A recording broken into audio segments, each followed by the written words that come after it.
Hello, welcome. We're gonna play some Magicraft. Got a few hours of sleep because sleep's important, but I don't sleep well. And now I'm awake. So I'm gonna bring some chaos. Been playing this game for 23 hours. That's all the time I got with it. And I love this game.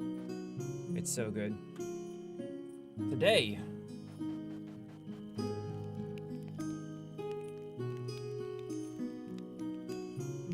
my question is, what do we want to look like? Should we go?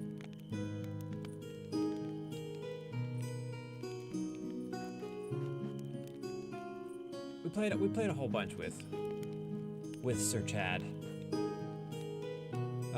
We are 5 short of unlocking our dash build, which is a little unfortunate.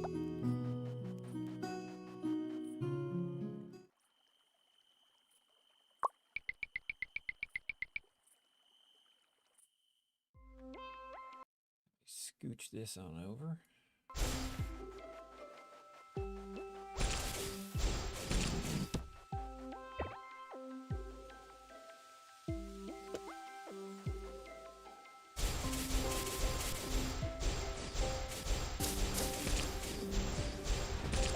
I hope y'all are having a pleasant evening.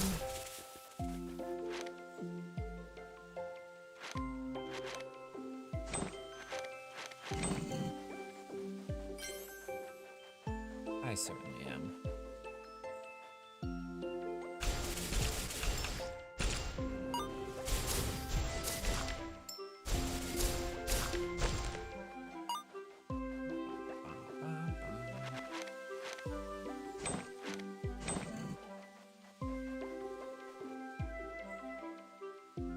I don't really have enough going on to warrant doing anything else.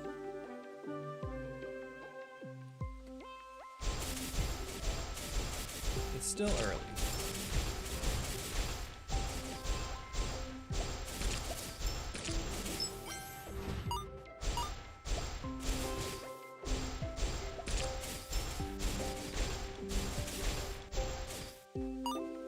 One of the things that I need to figure out is TikTok. In as much as I now have a following there and can now live stream,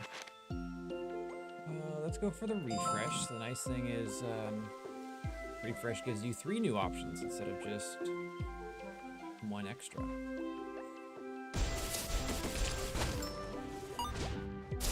And I've always done all of my live streaming to TikTok through my phone. Not particularly the option I want to take with gaming in any way, shape, or form.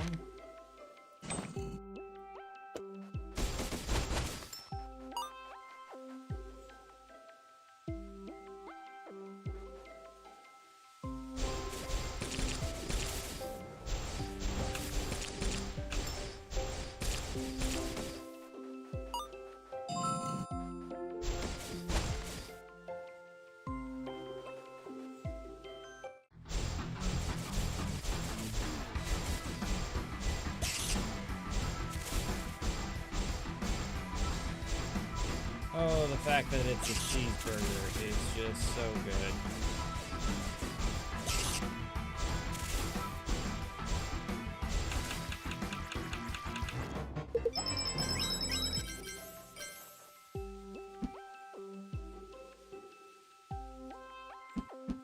I've tried doing that, and I don't have the coordination.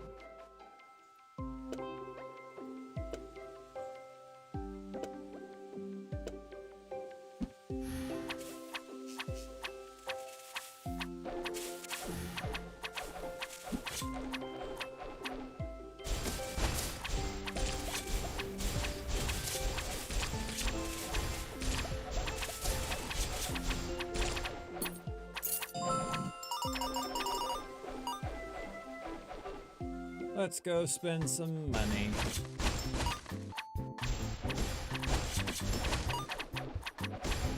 forget that you get spells that don't follow you around like the snake does. It just kind of keeps going.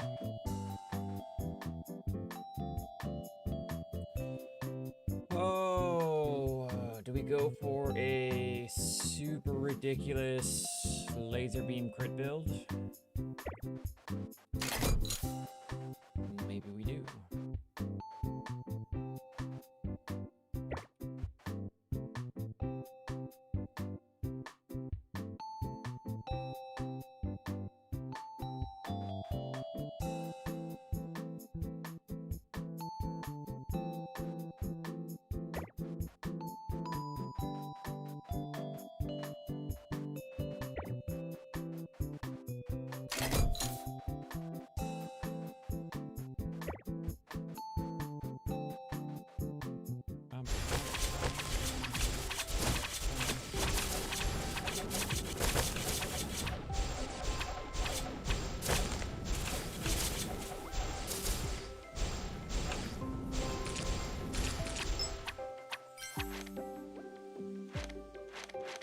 Chance to dodge.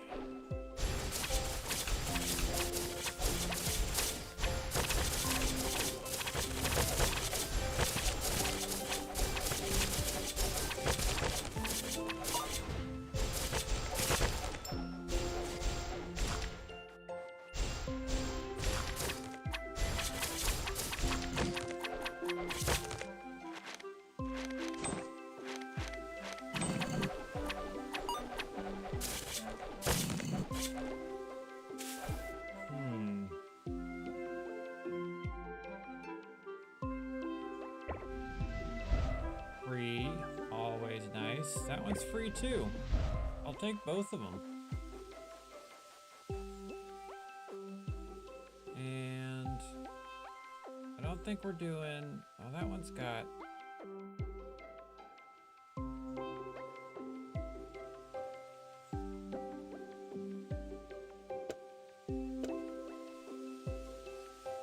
here, maybe we do this.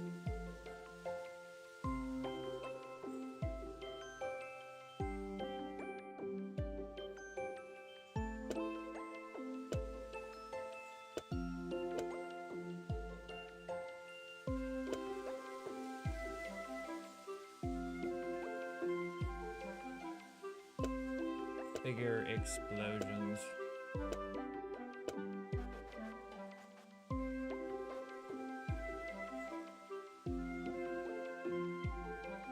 I have a few re-rolling options here. Not too many. Let's do it.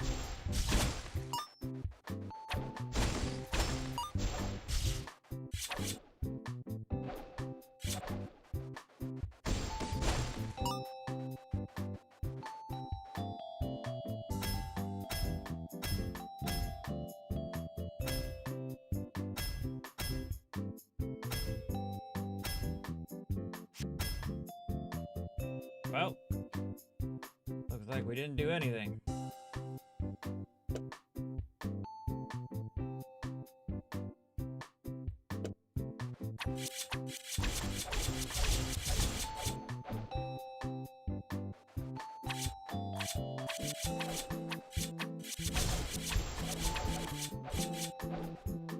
I guess this one's only gonna cast near me, so that's kind of a problem.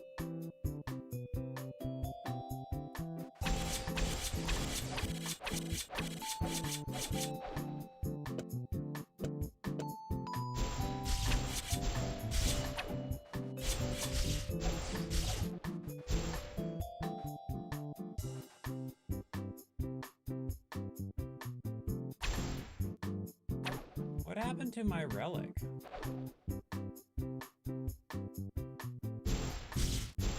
I could have sworn. I could have sworn I had another relic. I'm not entirely sure what happened. So that's no good.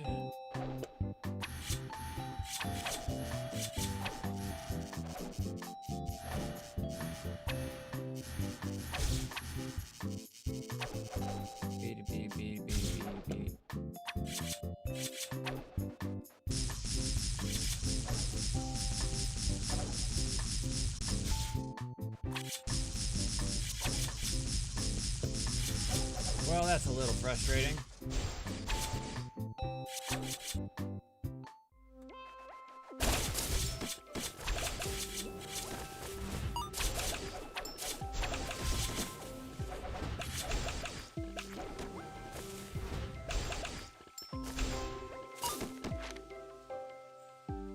I think we're gonna maybe try something crit related.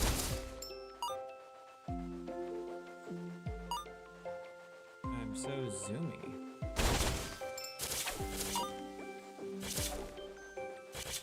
For now, until I run into something and hurt myself.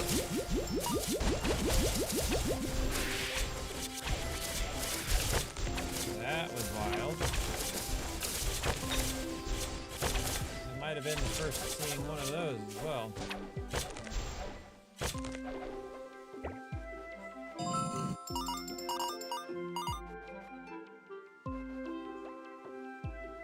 Don't particularly want to do.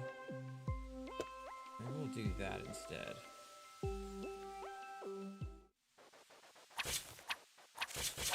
I can at least guarantee that I'm going to do some damage instead of having to be in proximity the whole time.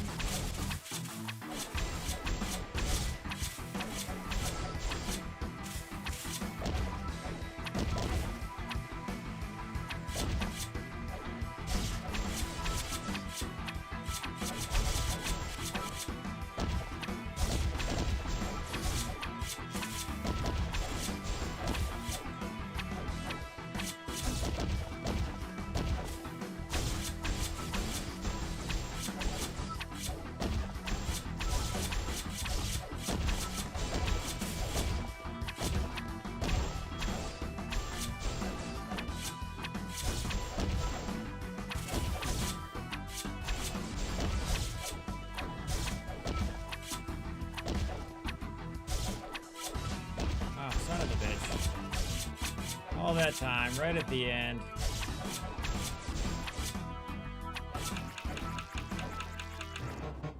Got it.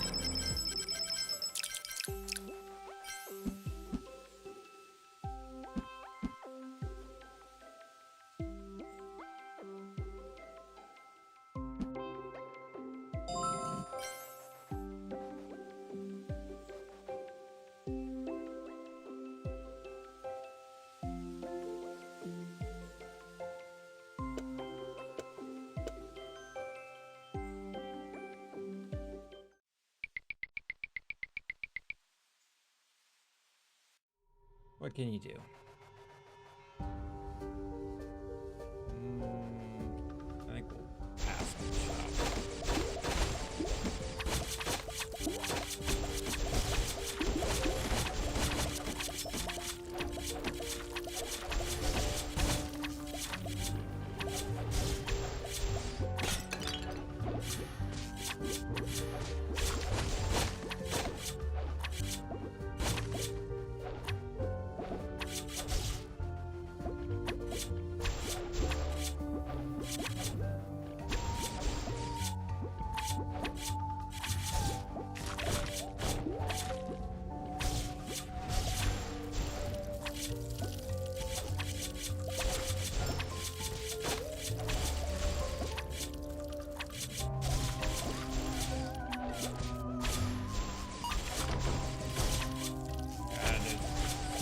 Goop everywhere.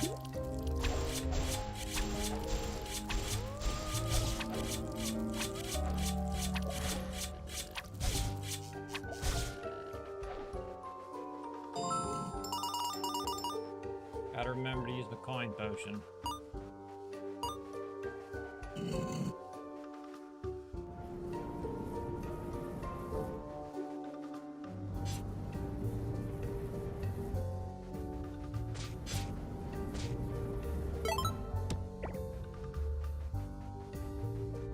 Forgot. You slow down when you get hit. The distance looks like I could have cleared it.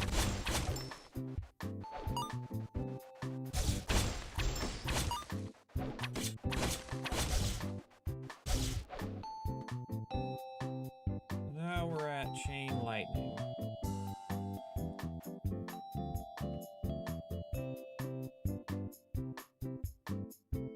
Let's reroll our. Well, let's reroll Chain Lightning. Maybe we do a Spellbreaker build.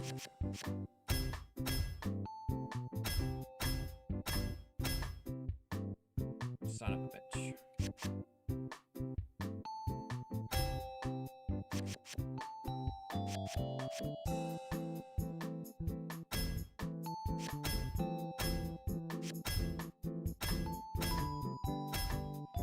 Alright, there we go. We got an upgrade. It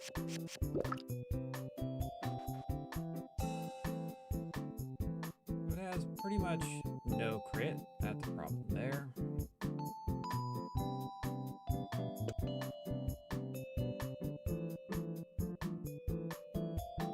12, 11, 13. I think we'll have to put this down here.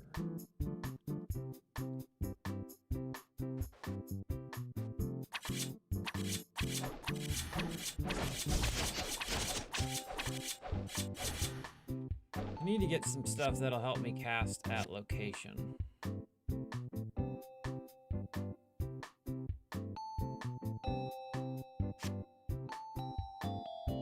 Oh, I have so many options to re-roll and I don't want to.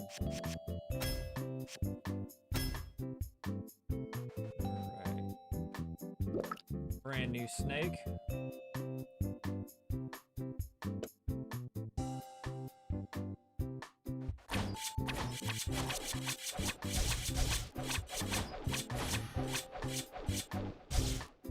That's a long snake.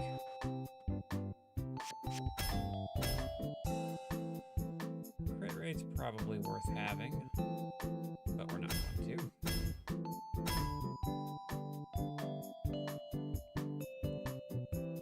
Water guns are always fun.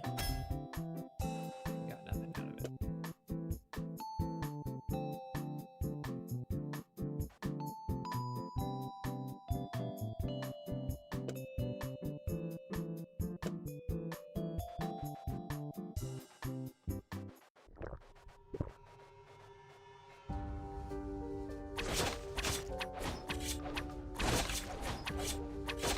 I'm still not sure what happened to my first relic.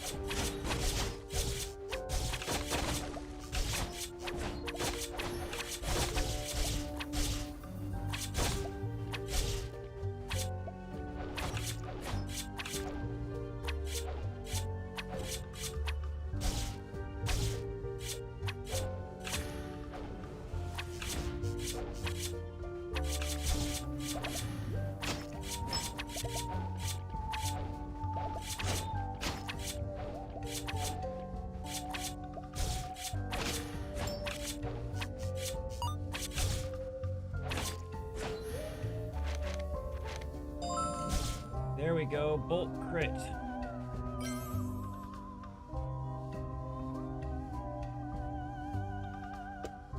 We'll get our snake to auto cast.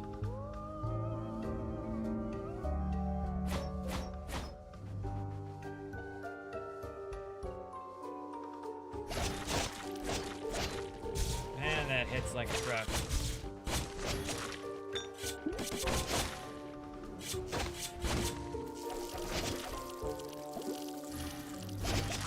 Very mana heavy though.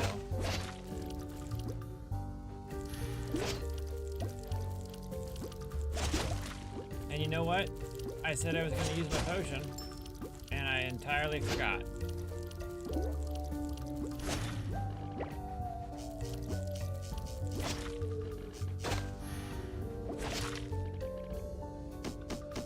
Now wait a minute here.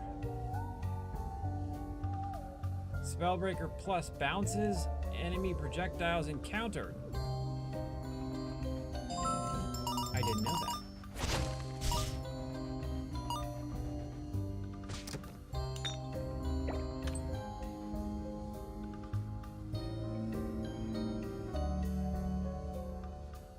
Emergency potion doesn't seem to have a limit. Normally it says up to 50.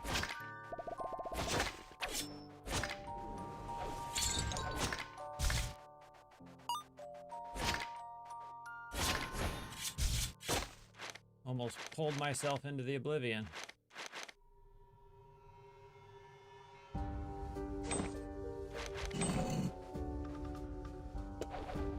some reason I was stuck there. I was like, oh no, I'm not gonna be able to grab both of the ones I want. Just kind of not paying attention.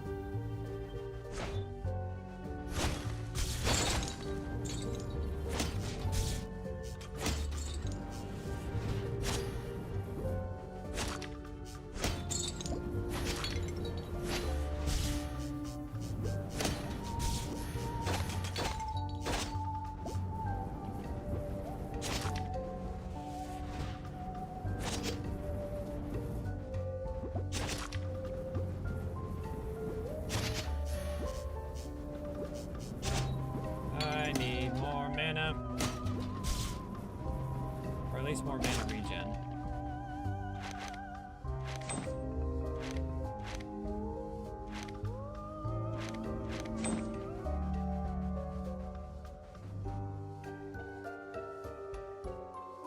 Running 8 right now. It's totally terrible.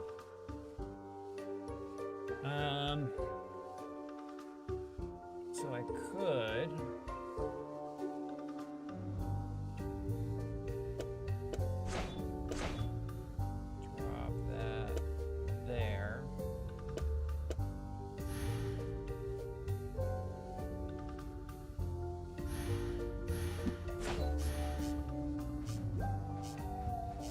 give myself a poison sword.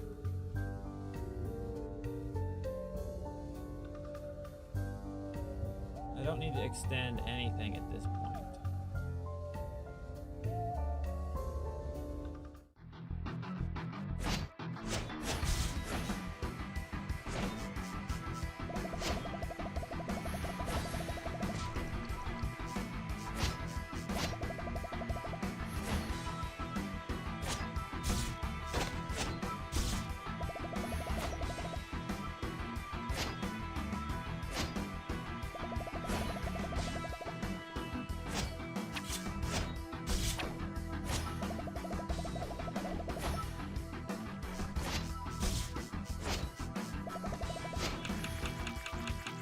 Reverse projectile, kind of nice.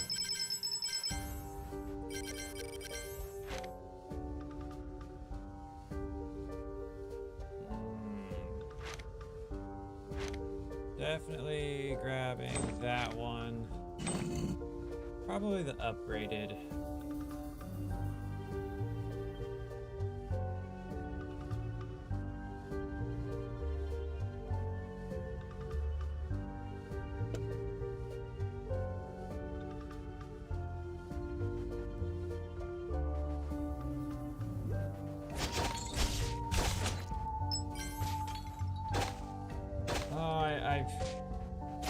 I'm annoyed that it stole my relic from me.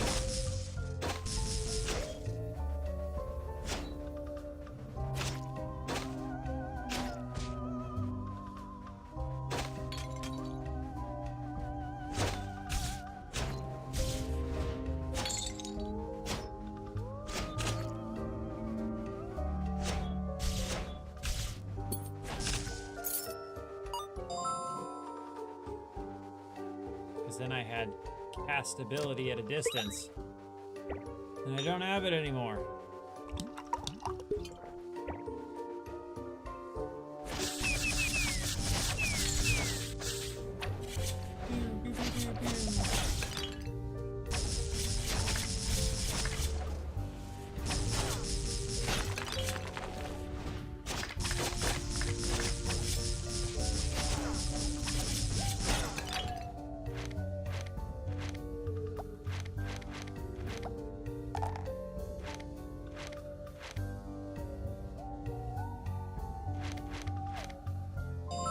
Gain some health and magic.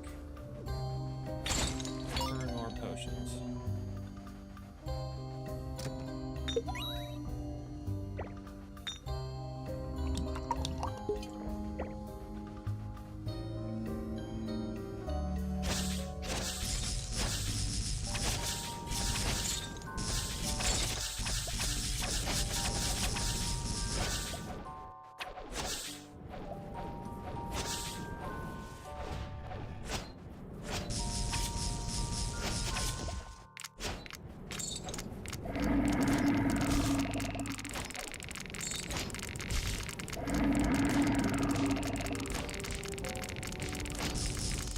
I can shoot the bones back. What do you do? Choose a relic and re-roll it.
I want my casting back. I don't think I'm gonna get it.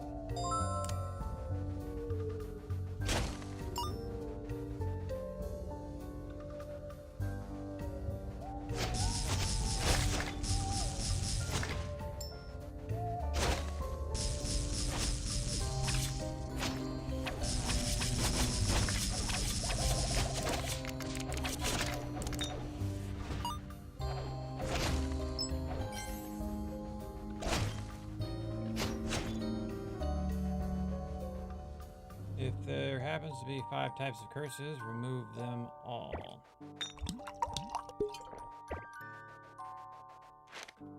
Invalid.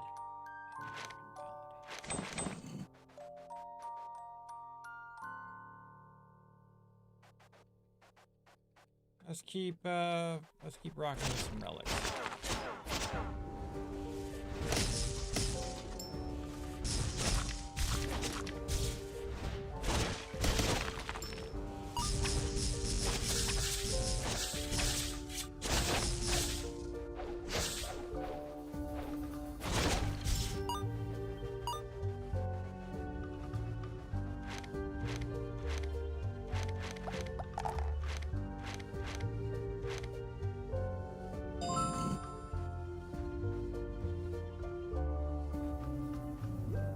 Okay, we can start re-rolling some stuff.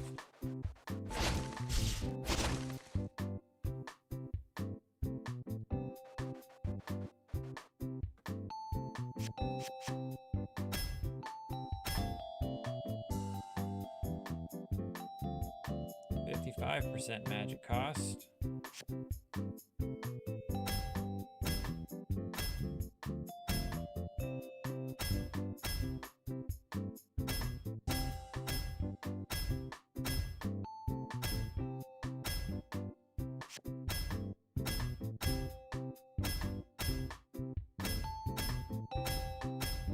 And we're gonna get a whole lot of nothing.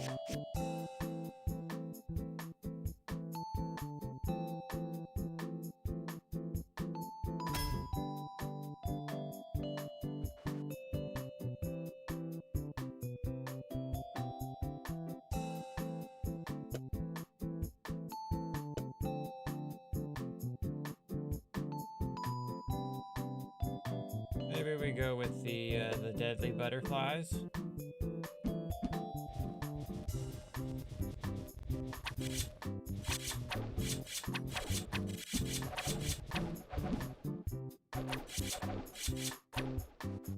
Terrifying.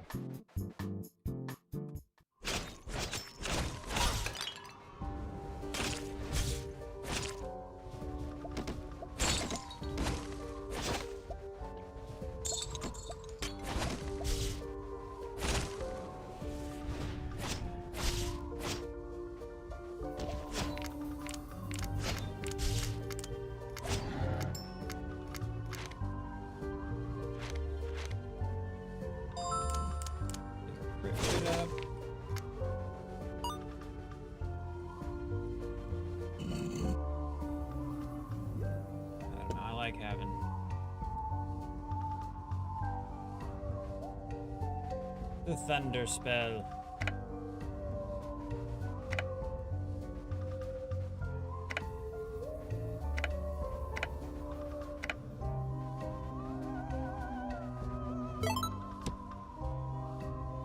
Now look here.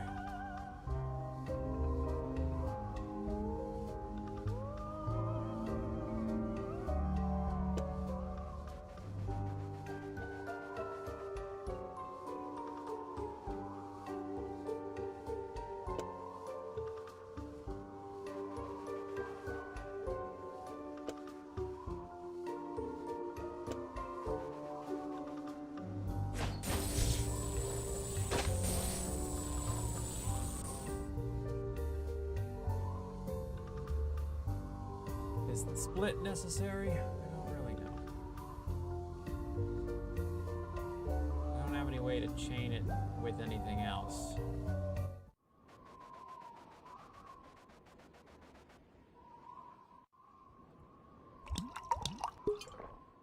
Oh, it really does do the entire thing.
Furious, what's up? How's your evening going?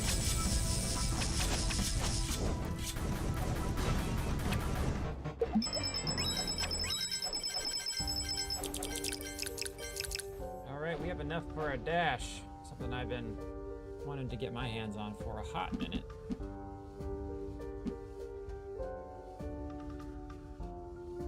Good regen.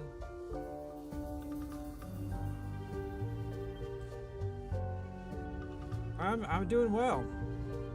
I've ruined my sleep schedule once again. I do pretty much every night. And I'm definitely nice and toasty in here. It's 76 degrees, and my little studio sits in between inside my garage in my wood shop. And I always have to do like this little dash to and fro because my shop is like 40 degrees.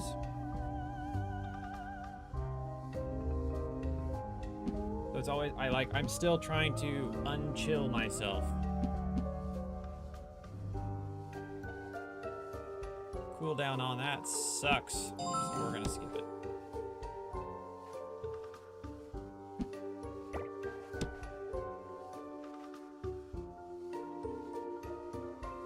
It's a brutal cycle.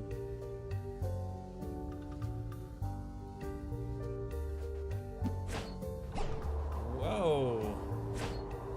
Whoa, guys. There's so much happening here.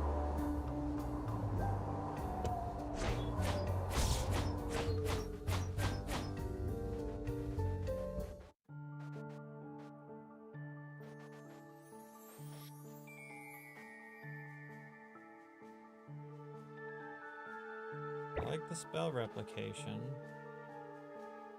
and I also like flying.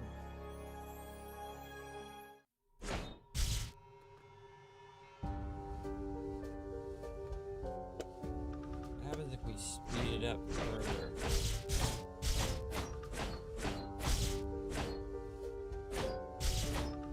like we get like half the distance. And it doesn't seem to matter having speed on the spell.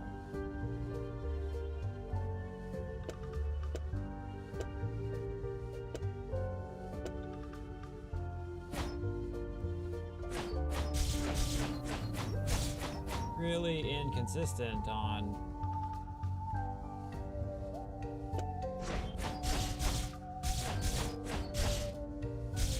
where it's going, though.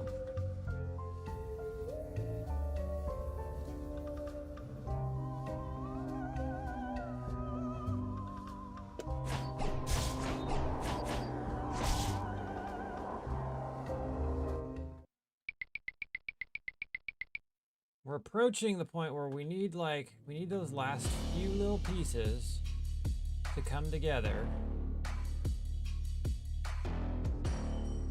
to tie it all cohesively.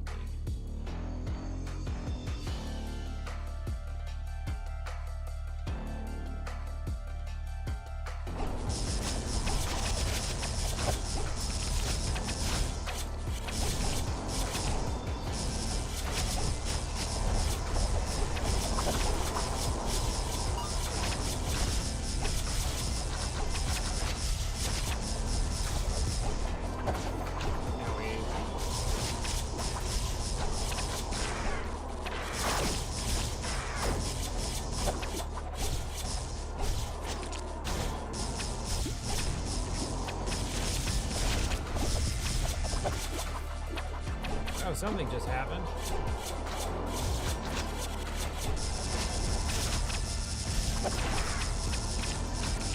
Resident Evil, what's good?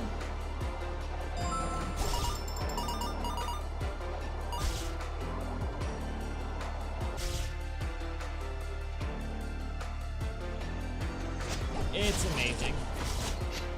Utter chaos.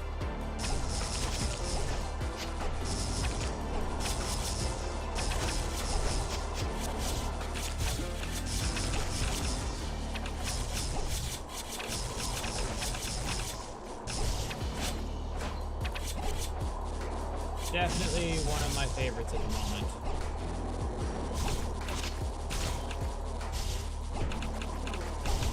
I'm gonna give you a shout out.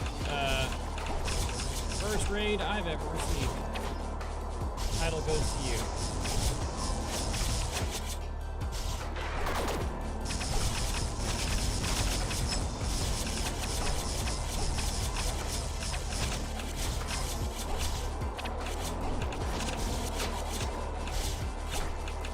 I don't think I'm going to be making it. Ooh, an emergency potion. That is a win. And I just accidentally fucking re-rolled something. God damn it. I guess we'll re-roll our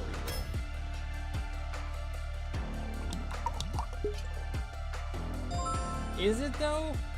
I'm new.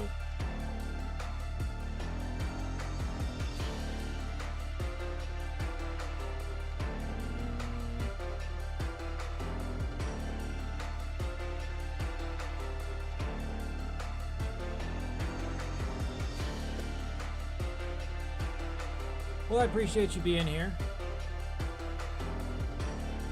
It's wild how that went. Like, it's not my first time hitting like virality.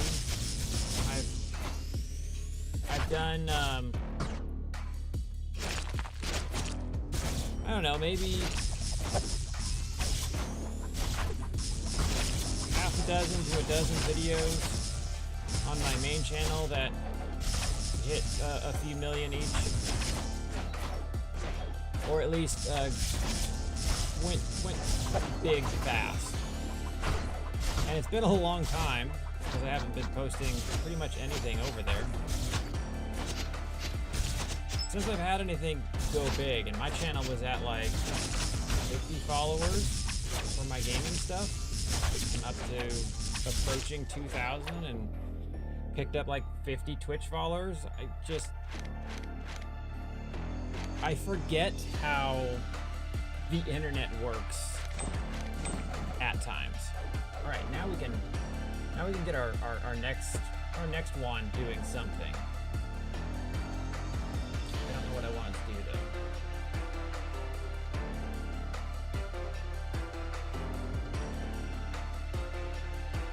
I think I like black holes. Lots of black holes. Like, it's wild how quickly things can shift.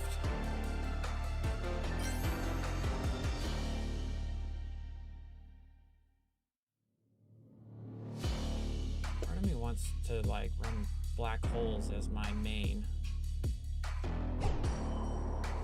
They're so much fun.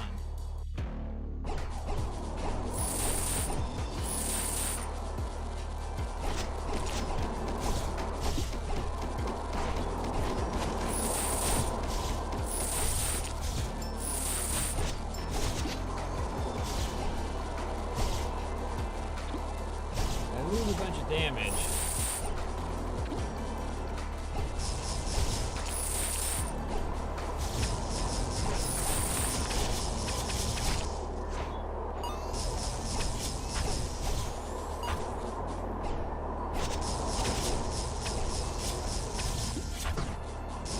What kind of games are you into? What are you playing?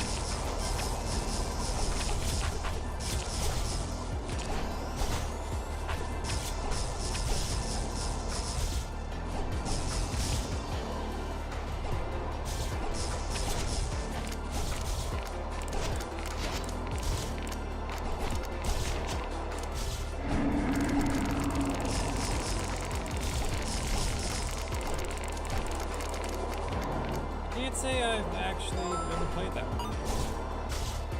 Nice. I always get a kick out of Yu-Gi-Oh! Just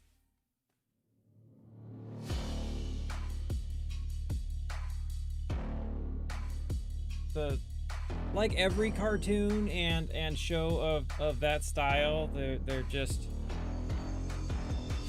they're so over the top in how they monologue their way through things.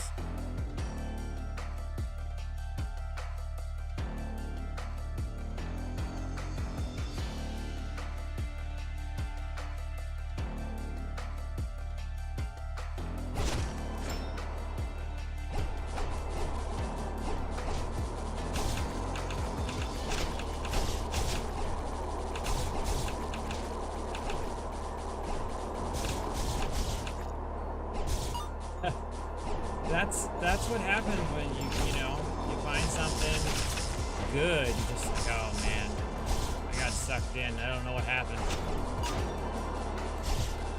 What day of the week is it?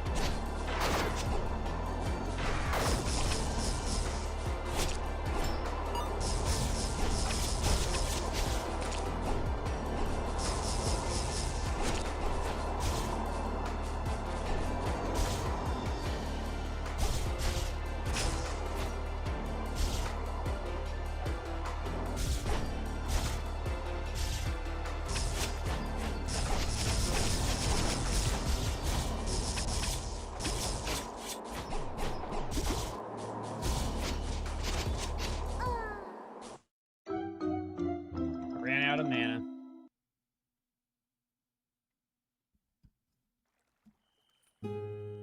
See, this is what I was supposed to have, and something stole it from me. I have no idea. I tried playing Yu-Gi-Oh! And I was never able to get into that one. I was a Magic kid myself. But we can now buy our dash.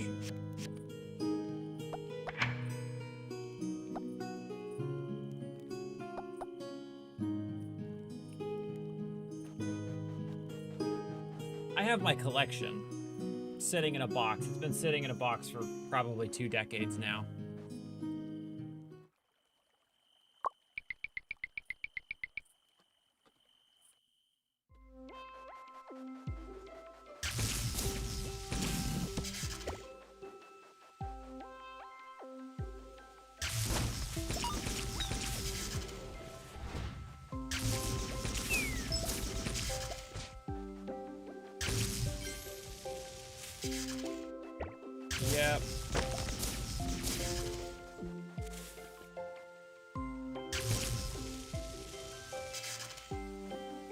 That's partially why I'm holding on to them.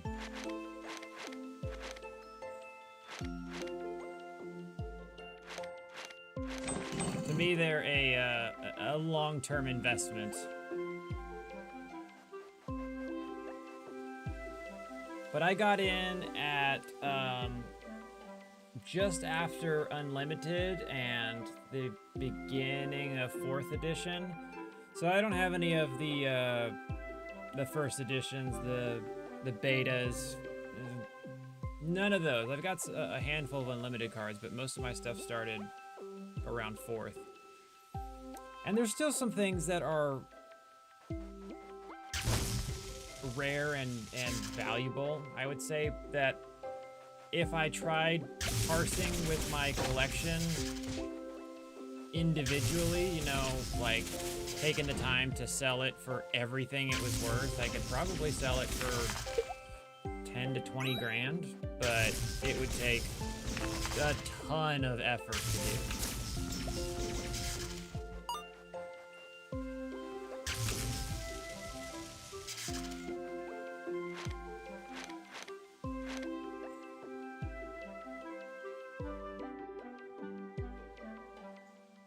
I mean, have prices escalated that much?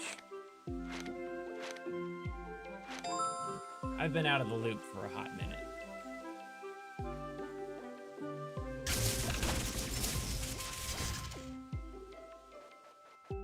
It is a lot of effort, especially if you're trying to do it card by card.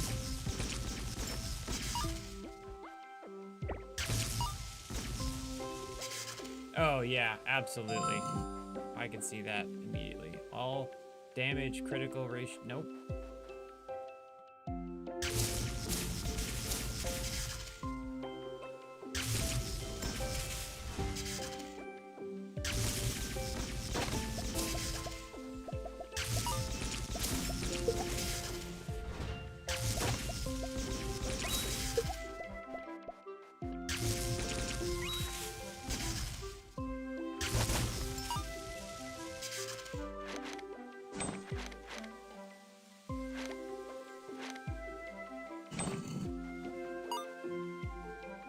We can increase our spell duration. Let me see how this works.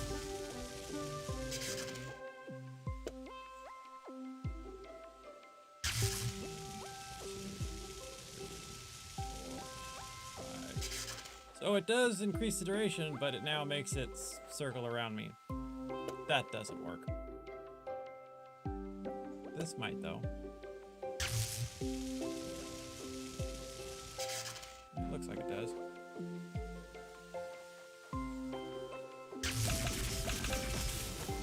Yeah, I played a little bit of Pokemon, not much.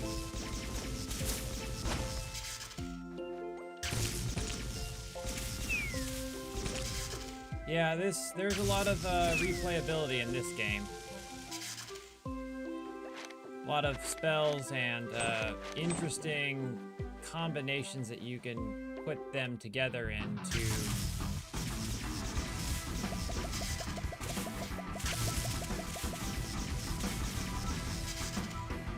make them work.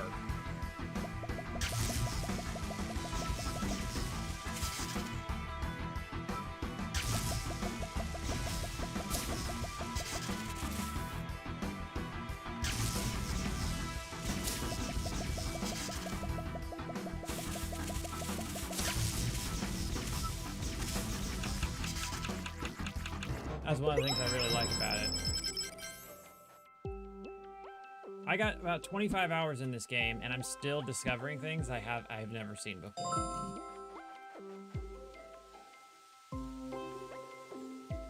I don't have any way to make you cast anything, which is a little disappointing.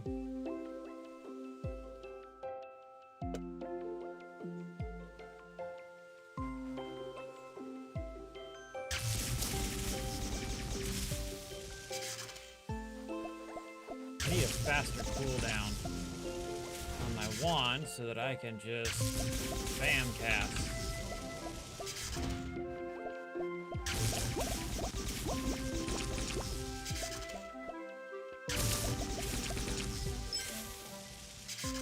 What's the cooldown on my new one? doesn't add any cooldown. Still slow. Favorite piece of woodwork? Oh man.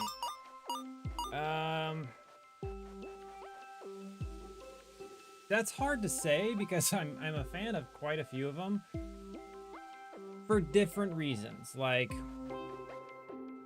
I don't like doing the same thing more than once. I find it super repetitive and boring, so I typically make a lot of really individual pieces. The desk that I'm sitting on is probably one of the most artistic design-wise. Like I'm really proud of the design of this piece. It's a very unique shape and layout. We had two oak trees fall in our yard 2020, and we contacted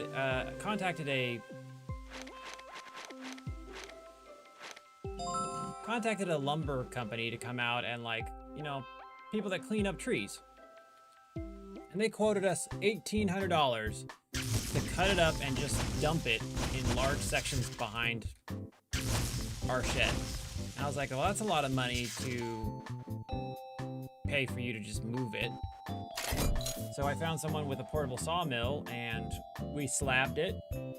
And I spent a weekend helping him cut it up. And then we turned my office into a kiln. So I moved everything out of my office. I moved 6 stacks of wood, about 5 feet tall, and each one was about 9 feet long, and maybe at most 2 feet wide.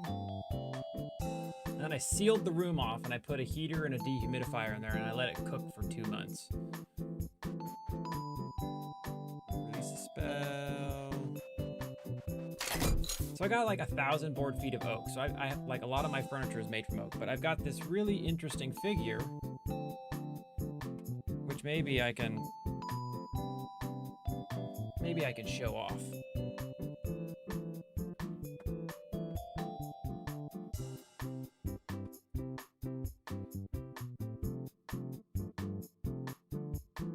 Maybe I can aim to show off.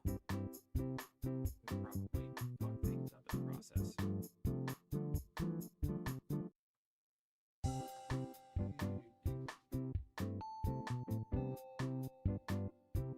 So, let me come on yonder so I can see what y'all are seeing. This right here is known as the crotch of a tree. So you can see you got grain running up this way, and then grain running up this way, and then all this really unique figure right in the middle. Well, right here is where the tree splits in two. So it goes up that way to become a separate trunk, and this way to become a separate trunk. But I don't think I have the space here. Hey up! To show you what the underside just looks like a hot mess.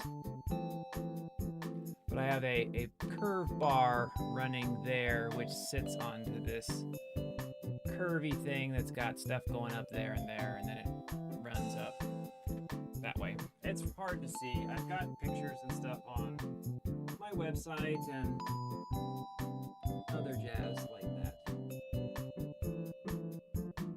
So this is 2 slabs of wood from that tree.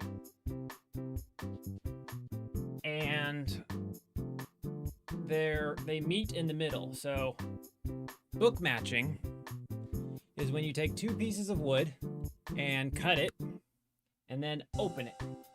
And you'll have this reflection of grain patterns on one side versus the other. So I had these 2 pieces of wood, and I instead opened them up end to end so they meet in the middle of my desk. So that's partially why the pattern of this desk has kind of a curve to it. My desk has this angle that curves out, which is why I have that front support, because the desk would just topple in that direction. Because the crotch from each piece meets in the middle, and then the slabs waterfall off the side. So the grain basically, the slab starts in the middle and then runs and then drops off the side. My desk isn't really made for this. It's definitely a snug fit, having everything on here.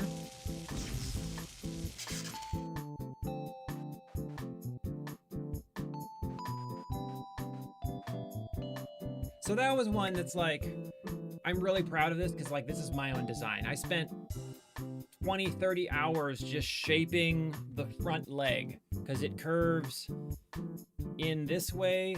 The sides curve also at an angle this way. The front curves outward, but also across. There's a lot going on. This is a concealed case that I came up with.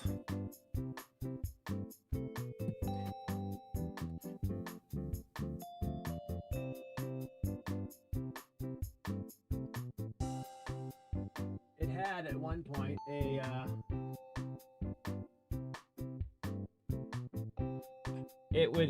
when you open it up, it would play a pipe noise and then the intro to the dungeon, but the battery died.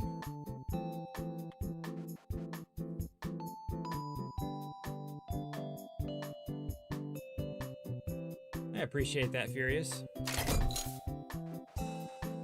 We're gonna grab another one of, I don't even know what I'm trying to do anymore. I've gotten distracted.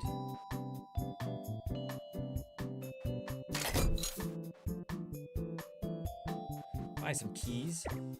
So like my desk was my favorite for design purposes, but I also built most of the furniture in my house out of that oak. I have a rocking chair that I made for my wife for our daughter, because we have a 1-year-old right now, my fourth of 4 children. And the rocking chair ended up being like no good for her pregnancy, but my daughter loves it. She climbs into it and like stands on it and almost falls off, and it's terrifying, but she has a blast. And I made her crib and I carved some turtles into the back, and like it's really special in that right. And I like making stuff. Most of the things I own, I've made. And I'm yes and no. I'm also not sentimental. So I built my channel, my woodworking channel,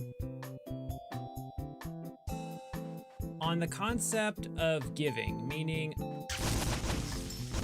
I just wanted to make cool stuff and then give it away to people, which I did. I've been doing $10,000, $15,000 or so in furniture, art.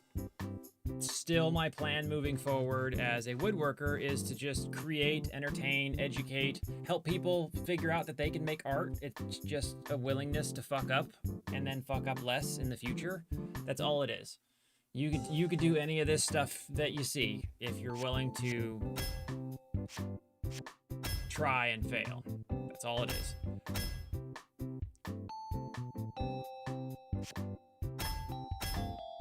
But I like making stuff. But so with that said, the sentimental holding on to it, I don't have any attachment to any of my things. The only reason I keep any of my stuff is because I could still potentially sell them for something. Enough value that I can't warrant just blindly giving them away.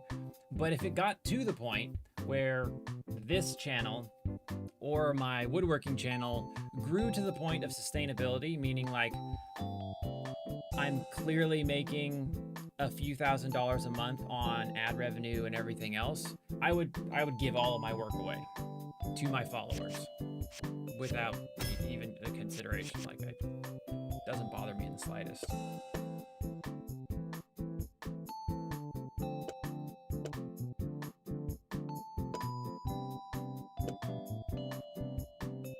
double up on poison? Maybe you can.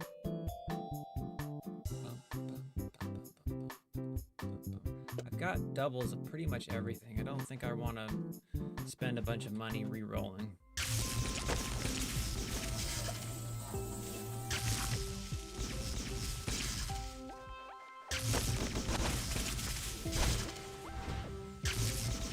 I just had to slow down on how much stuff I was giving away, because at one point I had a large coffee table that I gave away.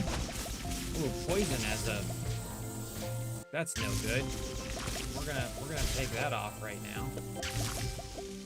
I am not floating.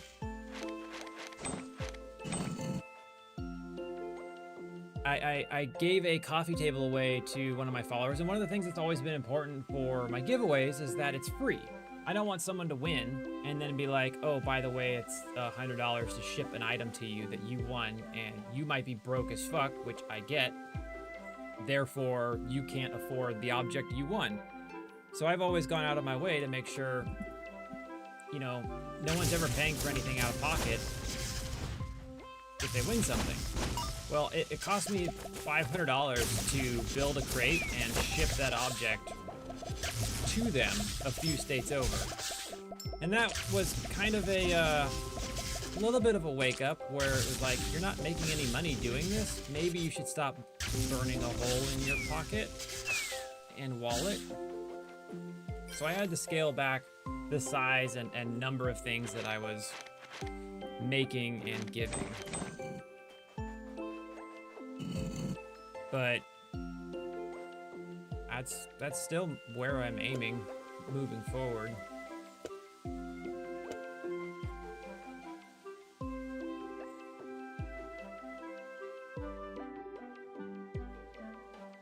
Yeah, nope, neither one of those look entertaining.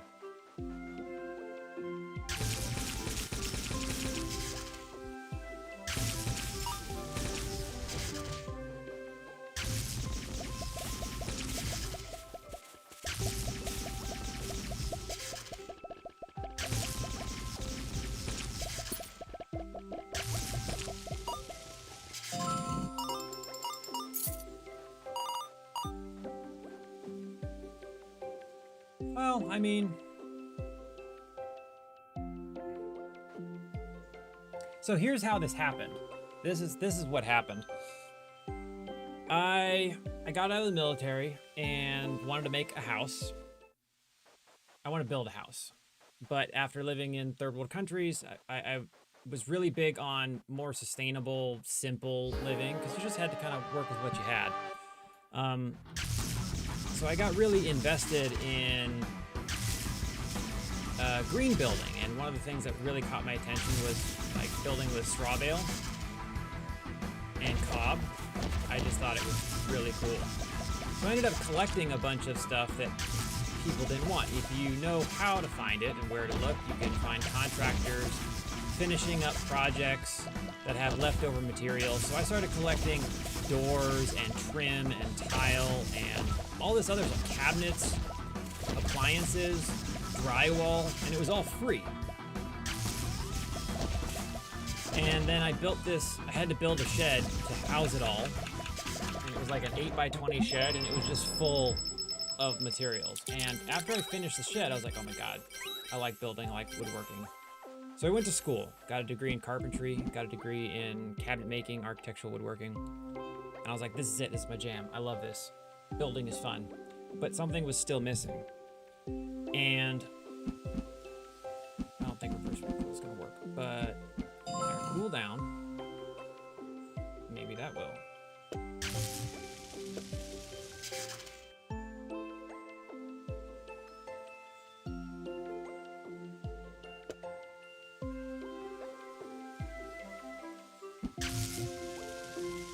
So there was this YouTuber who I was a fan of way back in the day called Art of Kicks.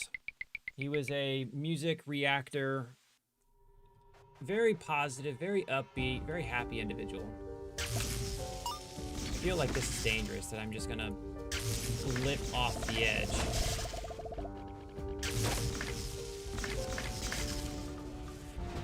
And one day, after watching him for some time, I was like, you know what? I just want to make this guy a gift because he puts out content. He brightens my day. He's just, he's a good dude. He's got a kind heart, very upbeat. While standing still, reduce casting interval, cooldown, and scatter up to 60%. I don't think I'm ever gonna be standing still. Does it count as standing still while I'm mid dash? I don't actually know. So I built in this little plaque and I sent it to him.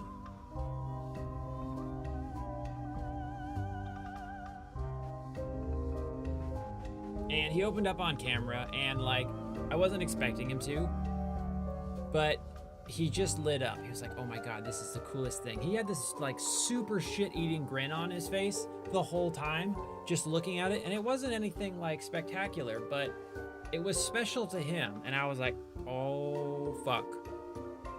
This is the drug I want more of. Yes, please. And that was my turning point where I was like, I just want to give my work away and make people happy.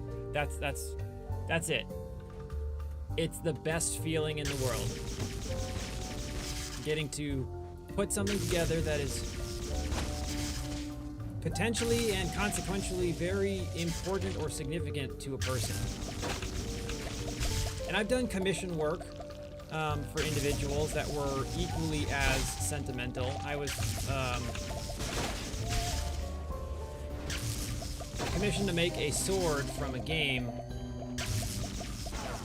What was the game called? Xeno...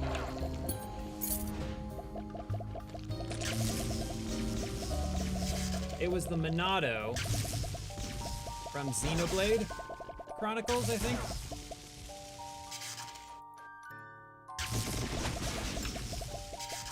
But the guy ended up, it was a gift for his brother. And I got a letter from the owner afterwards, and he's like, you don't know how much and how special this is.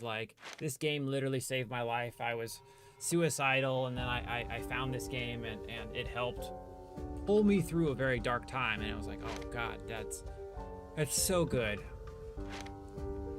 I get people that show up who are the ones that are invested in winning a project are usually ones that love the thing. I've done some God of War weapons and some Harry Potter stuff and some really unique pieces of furniture and art.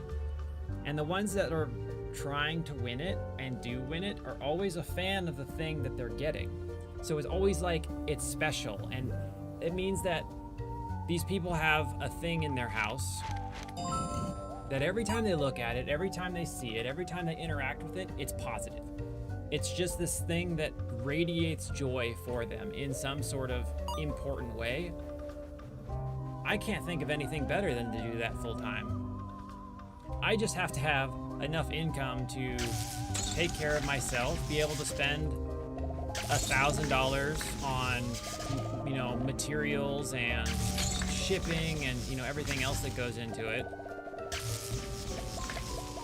And then make some money on top of that. I don't have an attachment or feel the need to sell my shit.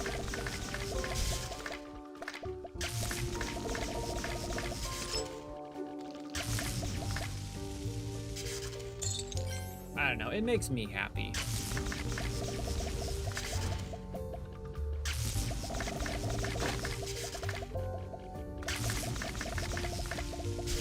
And it's accessible in my end. I don't work. I'm fully disabled by military standards. I don't function well, so I work part-time at best. Laser beams? I don't think I'm gonna use laser beams.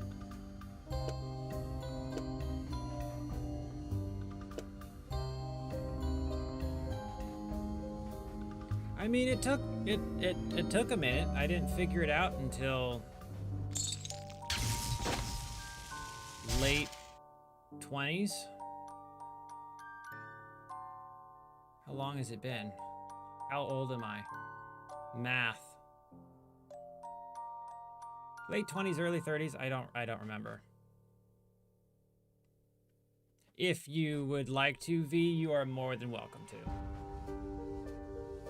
Although in hindsight, I'm still feeling super. I have what's the word? Not ignored, not mistreated.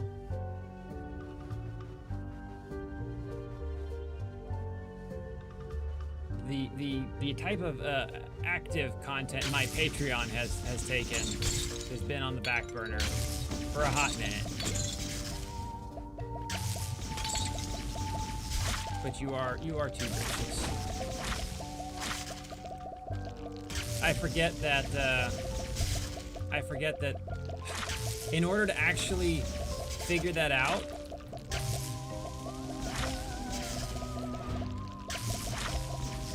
you don't have permission. Well,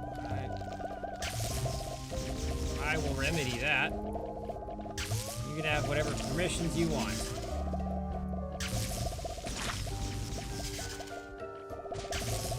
I can't say that I'm gonna remedy it right now because I don't actually fucking know how to do that. All of this is very new to me. I need some modification spells on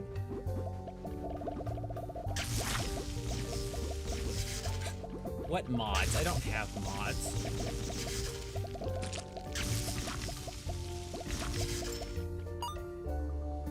But yes, I understand what you're saying. Let's triple poison. How about that?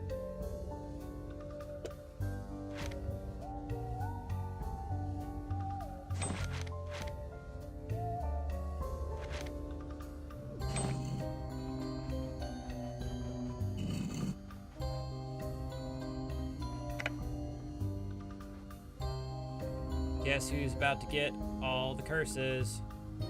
Me.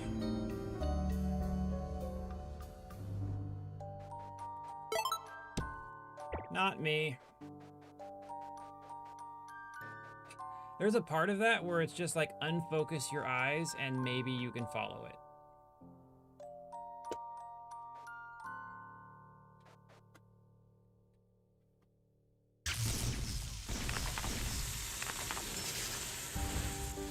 Boom.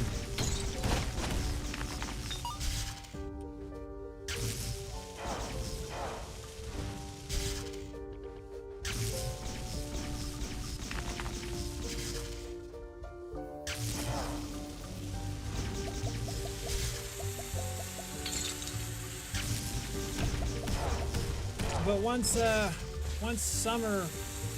starts warming up, I got to get back in my shop so that I can start prepping for my move, because that's one of the major tenets of this year for me, is moving back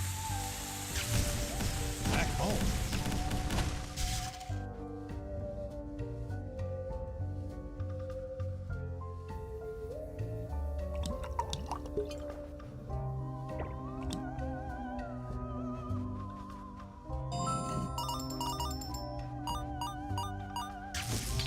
And I have to prep my shop and use up as much of my material as I can in order to make that happen.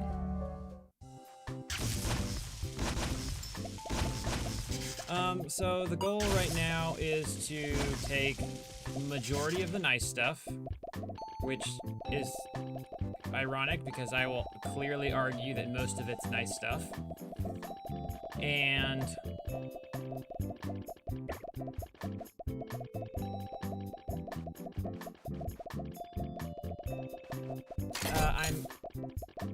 I'm building a new workbench as one of my projects I've taken on recently. And so I'm taking as much of my material as I can and I'm just like squishing it down into big bricks. So I have my bench top, which is now in 3 sections that are about 18 to 20 inches wide, 4 inches thick, and 6 feet long. and I'm leaving them as individual pieces. I'll glue them up when I move because it'll be 300 pounds once it's assembled for the tabletop. It's very heavy. 20% chance to restore casting, 20% chance to refresh cooldown. Actually, I think I'm gonna buy that and see if I can't make that work.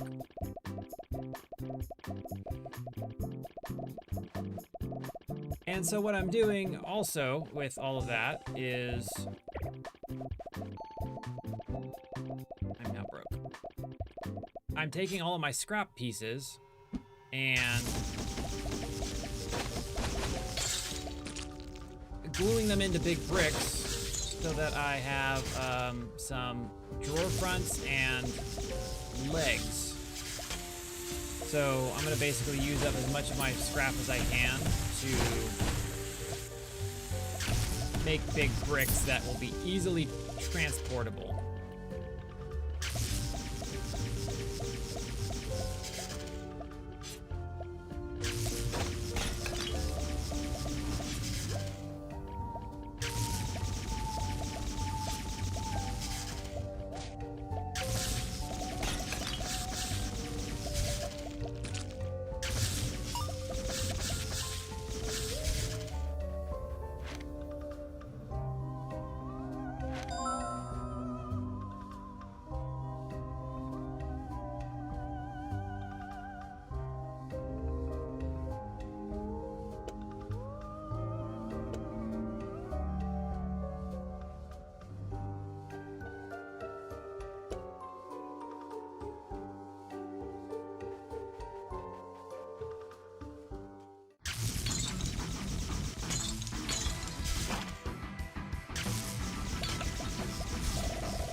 So it's going to be about just getting it all put together. The first half of this year, because we're moving in summer, is going to be about figuring out how to make the logistics of this move work, because we're moving from North Carolina to Washington State, and it is complicated and expensive to move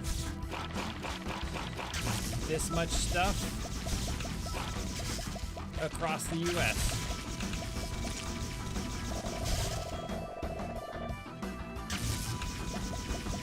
We have to figure out what we're doing with the house that we're in right now. Is it sell versus try to rent it? Renting sounds gross. But also, my mortgage rate is amazing because we bought it mid-COVID. And so selling it also feels like a crime.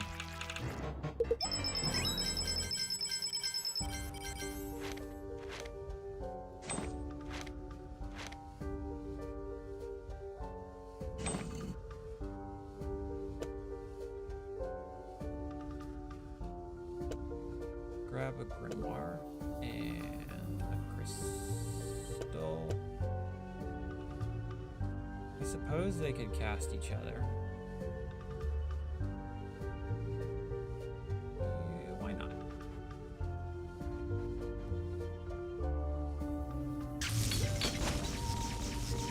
So it's gonna be a lot this year. Yeah, that's one of the things that pains me incredibly, because we're moving to Washington State to set up permanently. Like, trying to get into the last, like a forever home, more or less. And that means having to work with the market when the rates suck like they do now, versus, you know, the interest I have in my current home, which is 2 3/4%. The other thing is the cost of living adjustment. This house is 3 times more expensive, potentially 4, if it was sold in Washington. That pains me. Oh my God, it hurts. Adulting just sucks in general. That's really the consensus.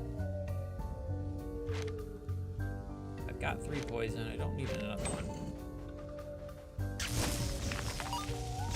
You are Always so kind. I appreciate it.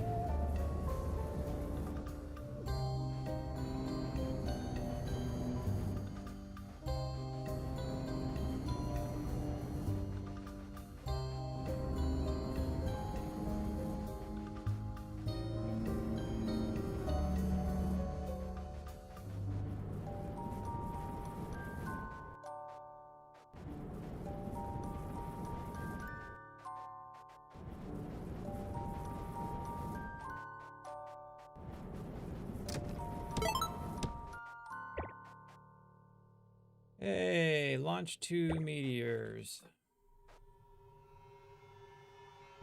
This is a good way to commit suicide.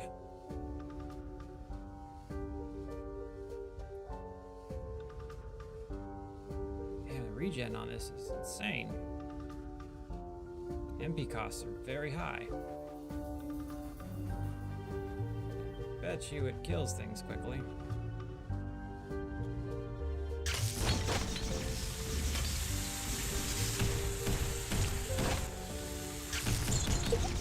Nothing, yes and no. I'm moving back to like a major metropolitan area, so there's definitely going to be things around and a lot more stuff accessible.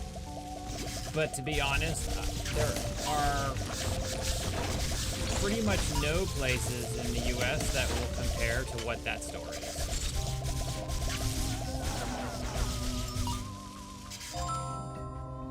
And that makes me a little sad.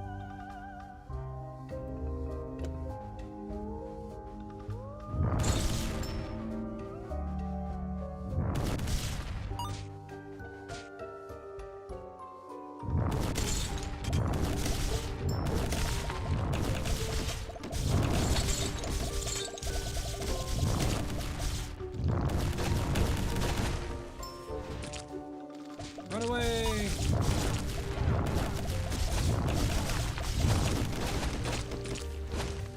Well, I thought we were doing a dash build, but might be doing a meteor build. I gotta remember it can't be close to it because it will kill me. I am going to remove, however, the poison because I don't want to be poisoned.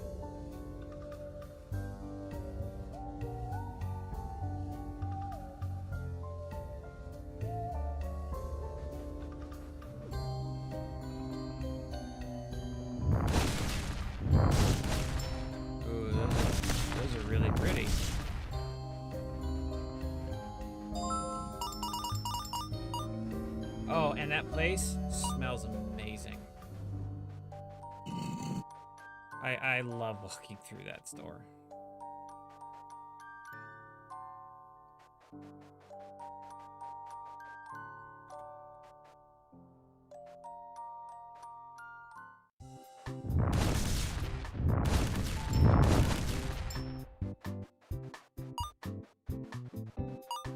But it's also like, you know, kid candy store at that point.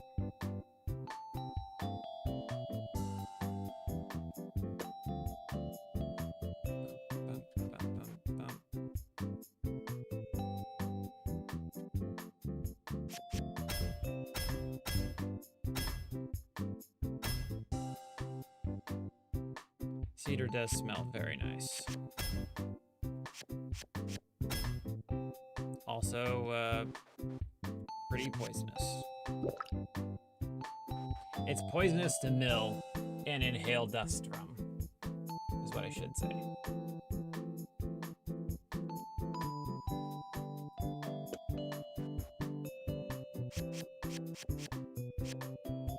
Yep.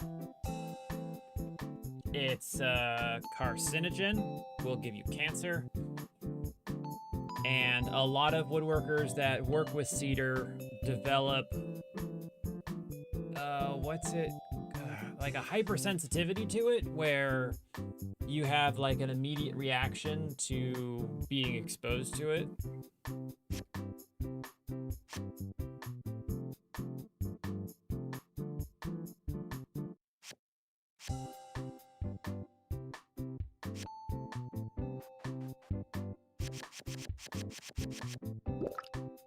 But that's like long-term exposure and, you know, cutting, milling. Although, you know, everyone's different. Some people will develop it a lot faster, but it's one of those woods that you have to protect yourself around when using. Yeah, there's a handful of species that, like, wood dust itself is not good for your lungs. Cedar is particularly harmful.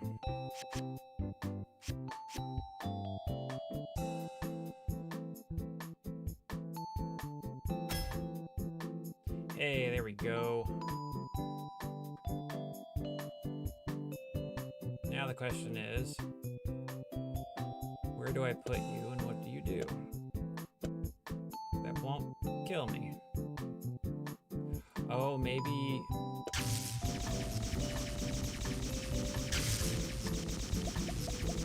There we go. Alright, then we'll drop some crit rate on you.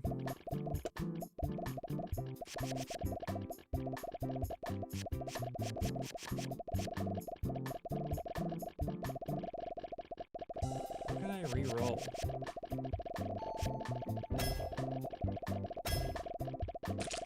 Spell breaks into 3. I don't know how that works with...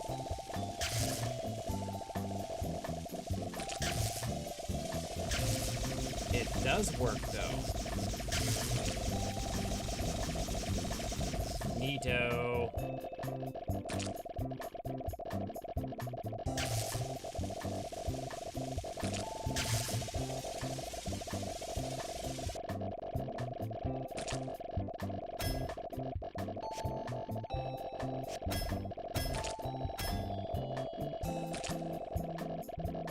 Chunkier summons is a good idea.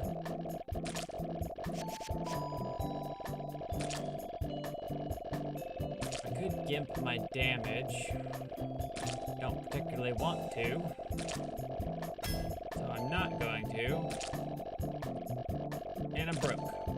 Left spell releases right spell, 80% magic when it hits an enemy.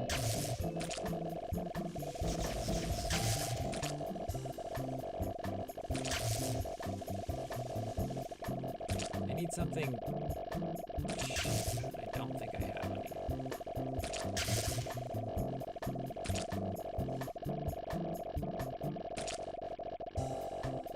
There's so much happening right now.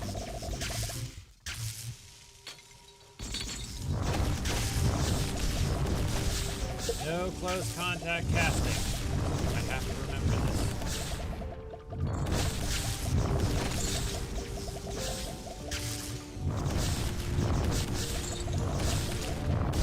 Will nuke myself.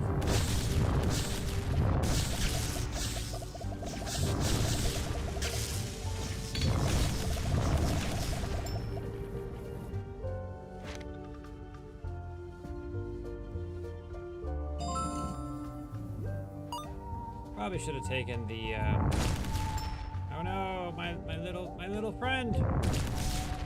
Goodbye.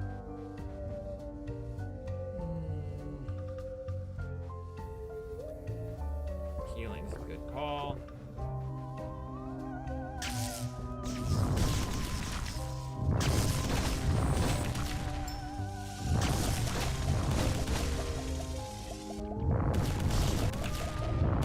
They regenerate. They don't have feelings, they're not people.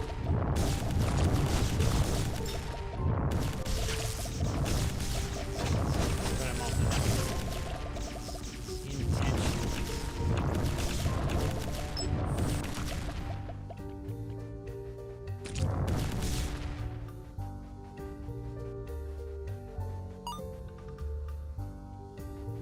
Do I have the potion one? I do. So let's just drink that for no good reason. And there's another potion.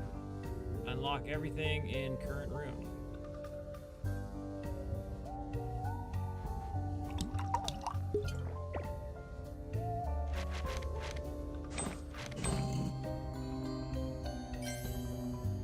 Lose max MP. I don't want to.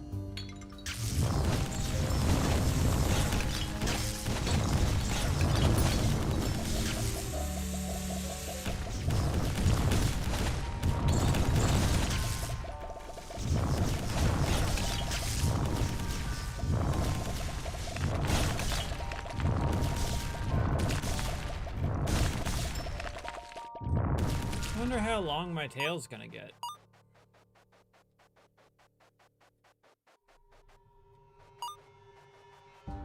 Does it count? Nope. I guess my summons don't count as enemies.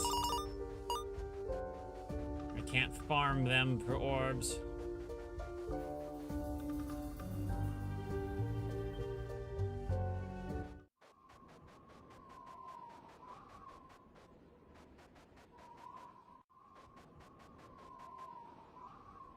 There's a lot there.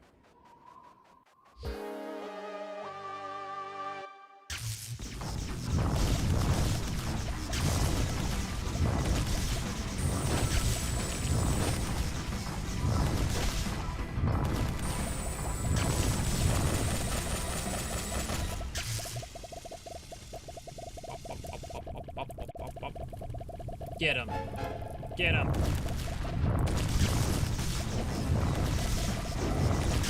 Oh no, my boy!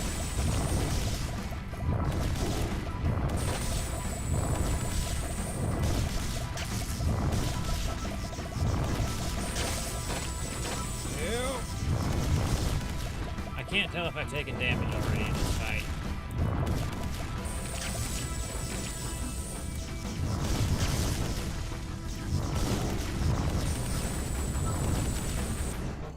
I did not. We get our secret room.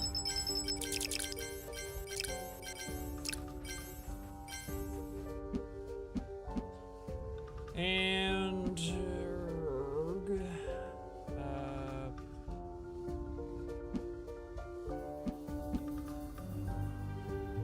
Rainbow Electric Net sounds like a winner.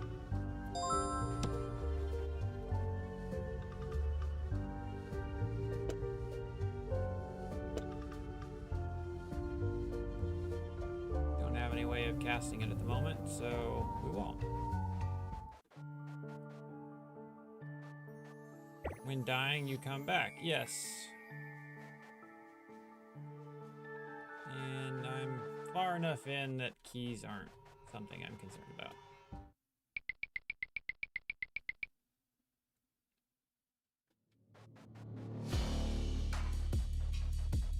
You have a fantastic night. Lovely seeing you as always.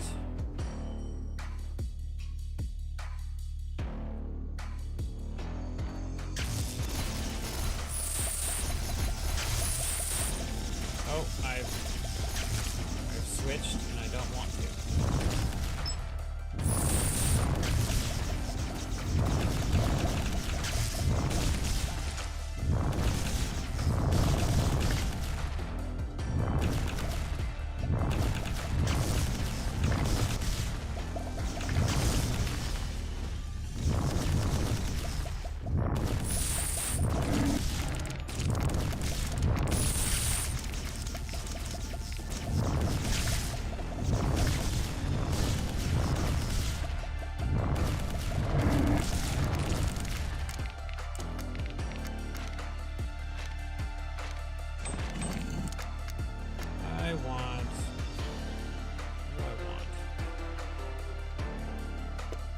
Let's do that and then put... I don't know how this is going to work.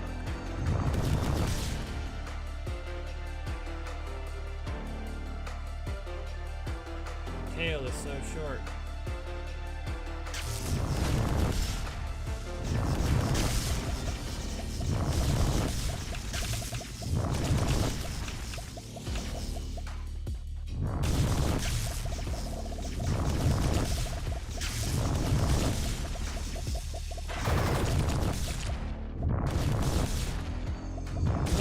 Do is make my dash character do cold damage, because it's likely hitting things faster.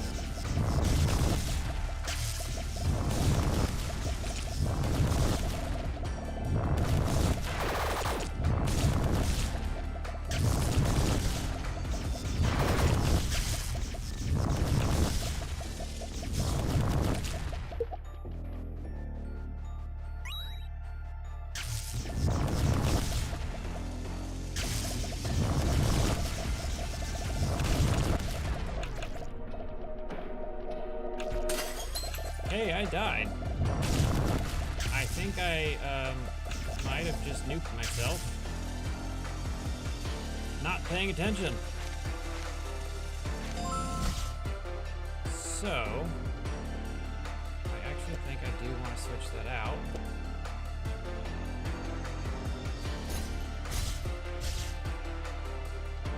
And then make this guy cold.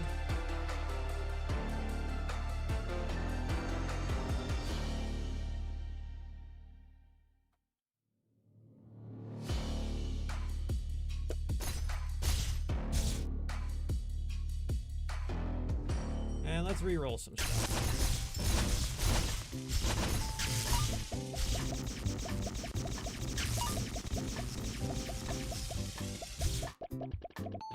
We're gonna make you better. We're gonna re-roll our meteor. We're gonna use the first one, 50% Juan's regen.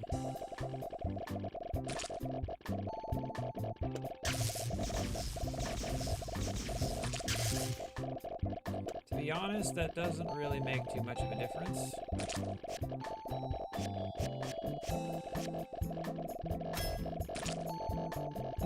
Spells track, not terribly significant. We only have a few rerolls, so we have to be more wary.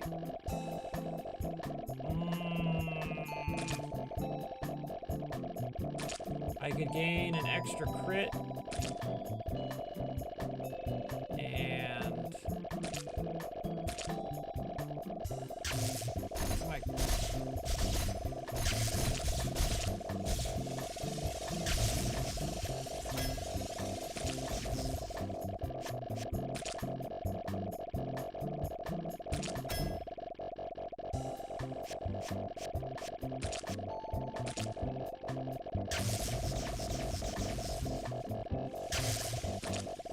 it's hard to process at times, reworking these, because there's just so much shit happening on screen where it's like, please stop, please be quiet, just give me a moment of peace to think. I don't have any indiscriminate damage, so I can't kill any of them. We do this, bump this over here. We can add,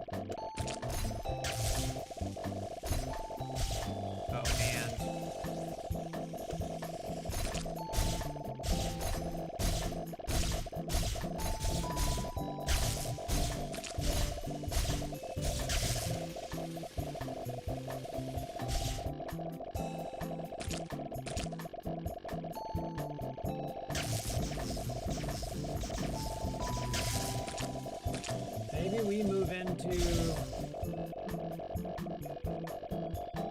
dash damage.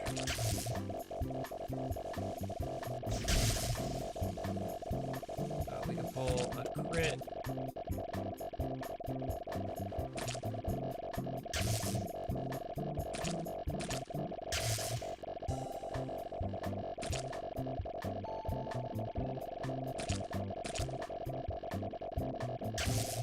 Reroll the rock.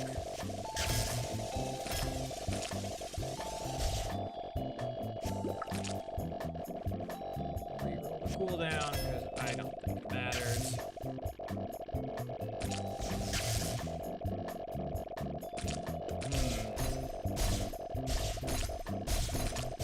I already know that's going to screw up my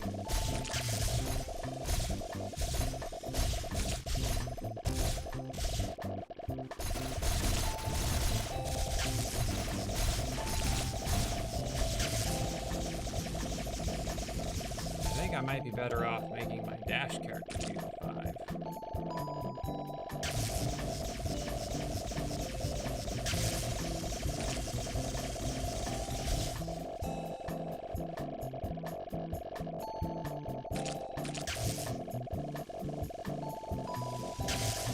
I need a rare spell that I can roll. But I don't.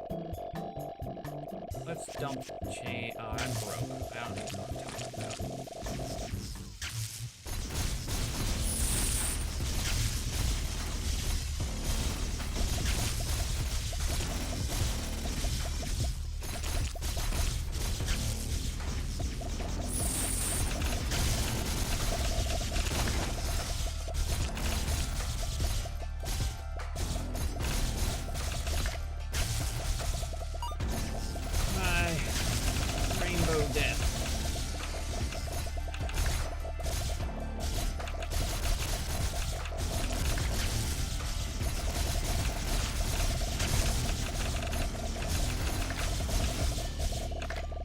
Maybe we bring cold back because we now have some good AoE.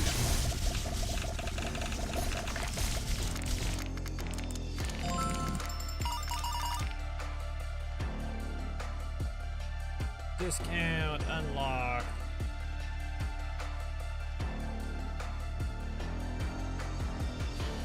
I think we need some money.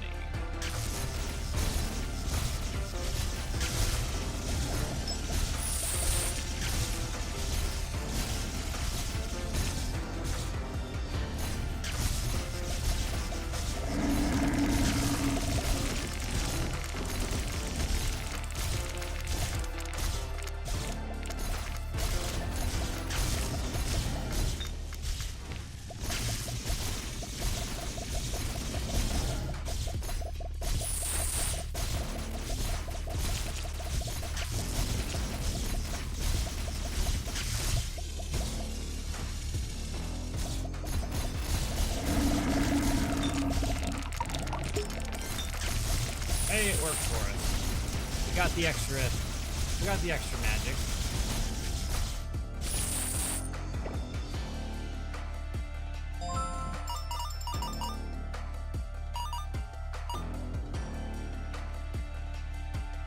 Unlock everything in current room. What's this potion?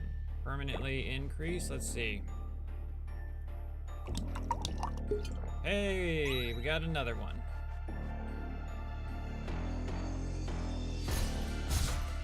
Slow time.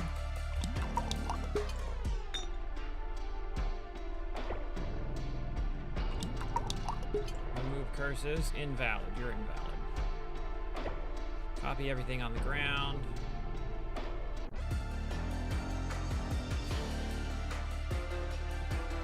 Alright, this is one of those damn puzzles.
It gets me every time.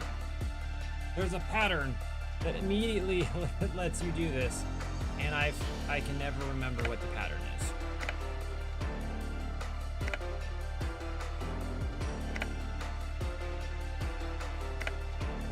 There we go. Son of a bitch.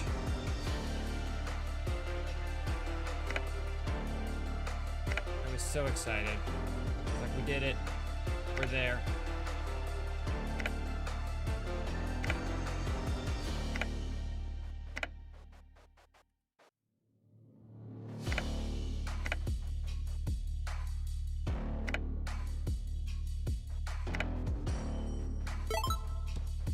We pulled it off.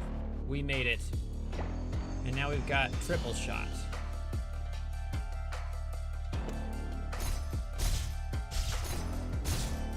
Which we're gonna give to our speedy boy.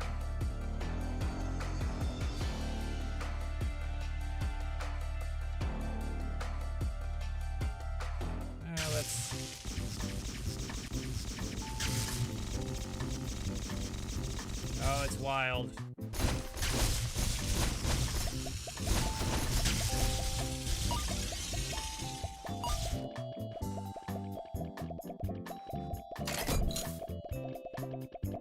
All right, now we can potentially upgrade and re-roll that.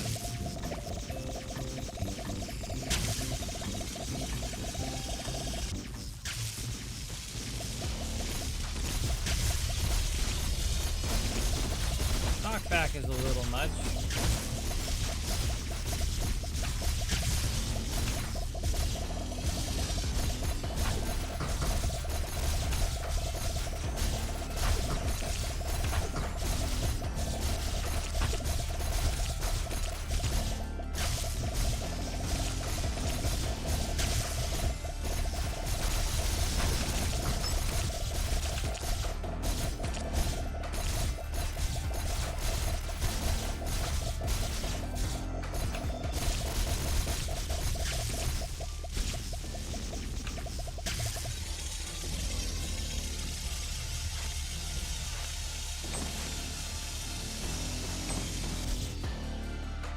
I'm tempted to take control of my dash.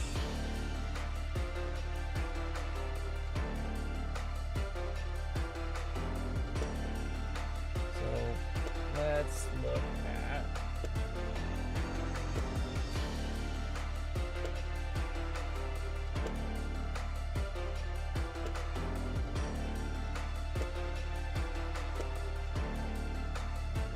expensive.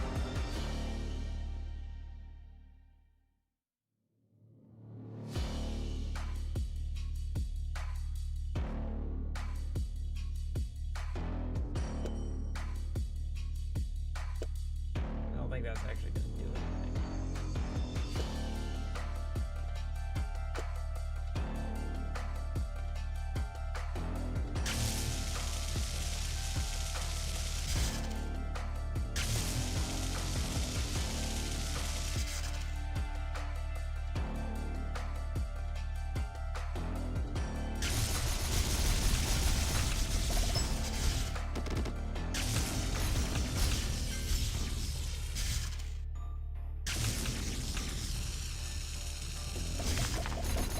It's like almost 100% crit rate.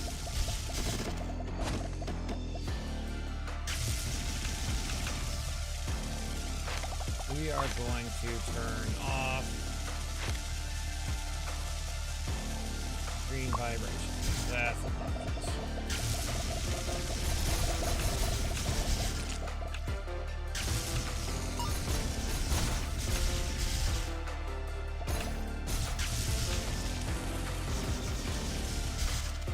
Damage is kind of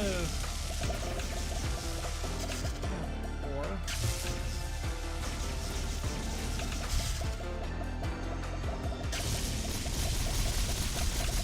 Like, it's great conceptually, but it's not up there right now.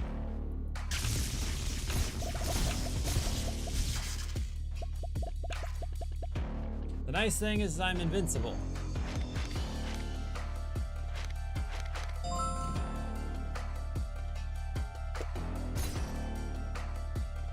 What?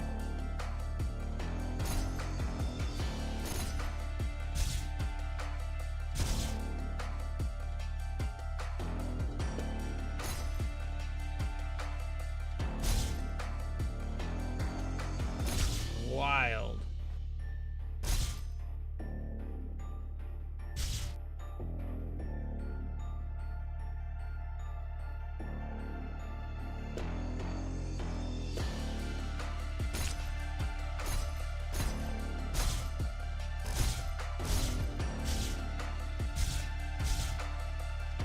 okay with that.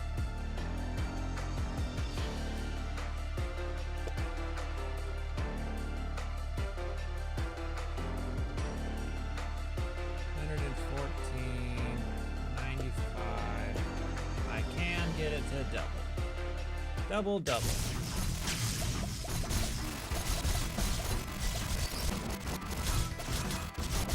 Oh,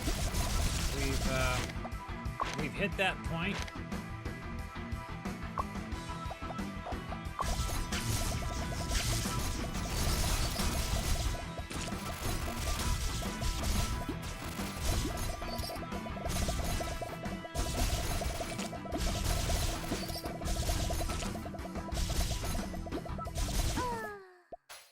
Where it didn't matter.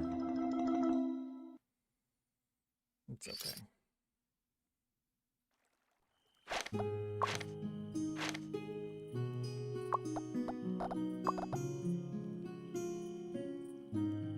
Oh, this is so good. But you know what? I can upgrade that. Oh, upgrading it takes it off. That's cool. I think we're going to we're gonna change a pace here. I don't know if any of y'all have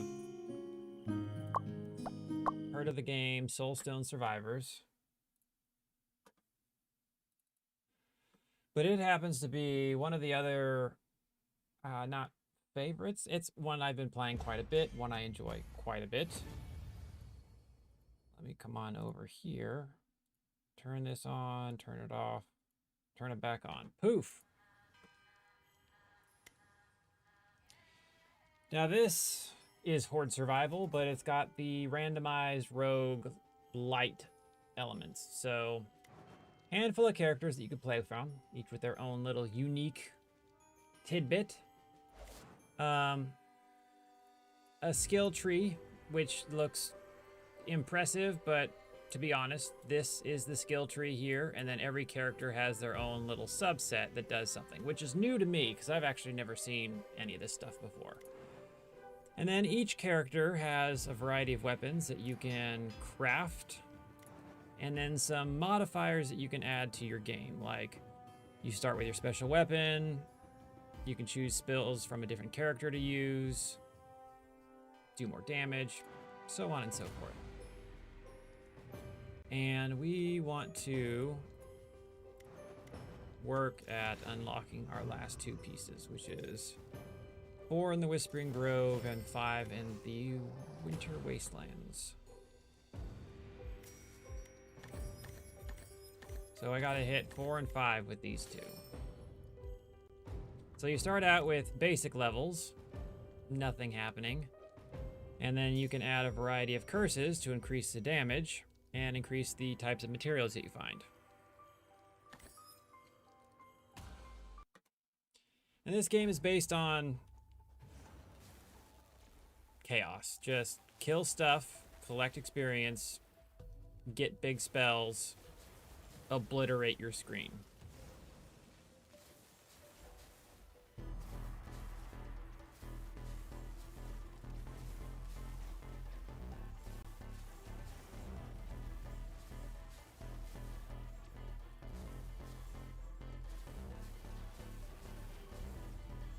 And while this doesn't have the flexibility with the first game of creating, you know,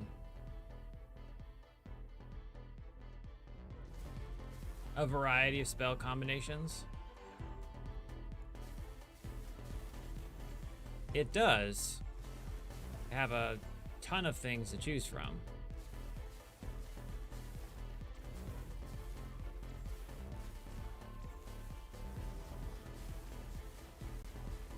And does get to the point where spell transparency also becomes kind of an issue.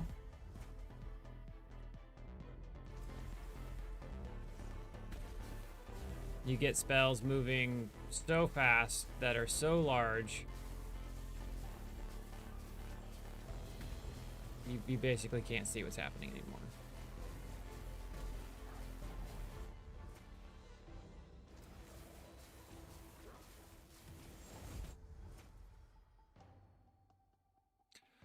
I think in games where you can increase your experience rate, I always love just stacking asinine amounts of experience.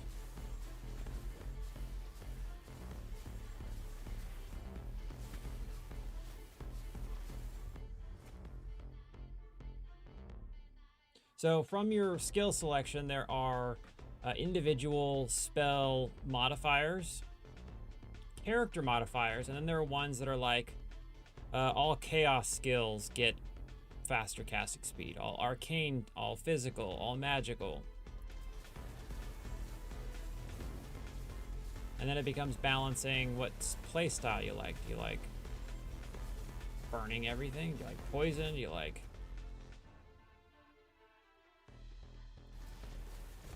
high speed, low speed?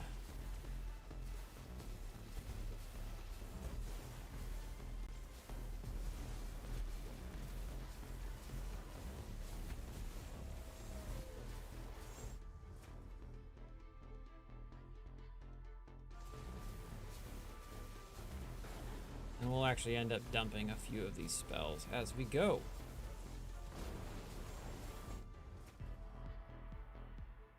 Take some crit.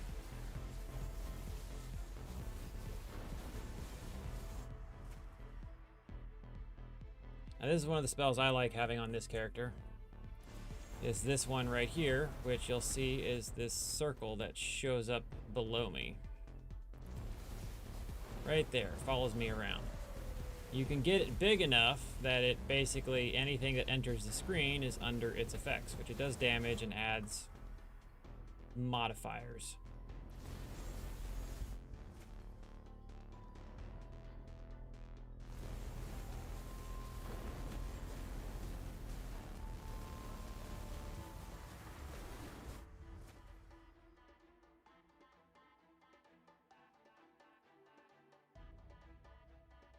Whenever you apply Doom or Curse, you also apply Daze as well. It starts getting to the point when you're fighting the bosses and later stages that you really have to start stacking a lot of modifiers to get things to come together.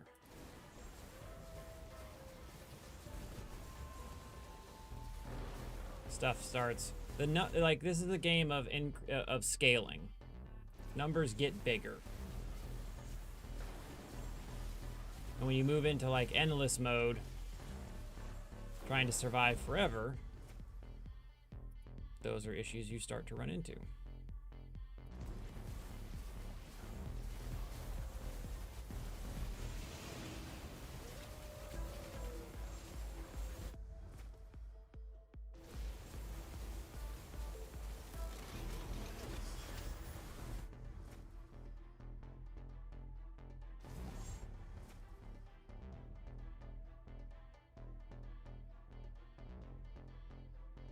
More experience.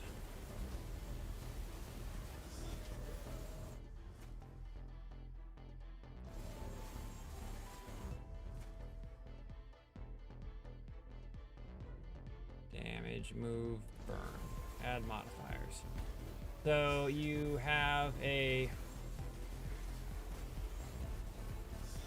goal for every level, which is generally kill a certain number of bosses, which is what we just saw. When you move into chaos mode, the number of bosses that spawn on every wave starts to increase until you have like 7 at a time, and there's just things exploding left and right.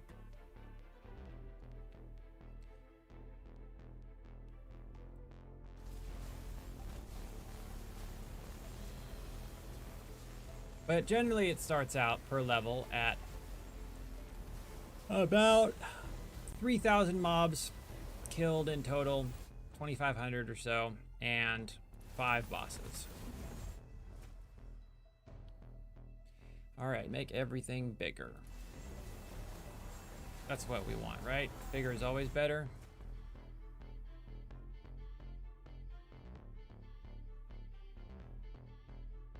We'll take Obliterate over our Fireball.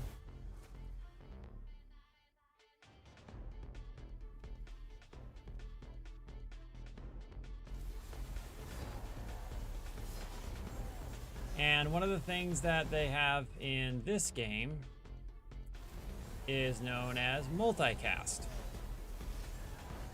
So you have an opportunity, every spell can get individual modifiers, and then your character has a bunch of modifiers.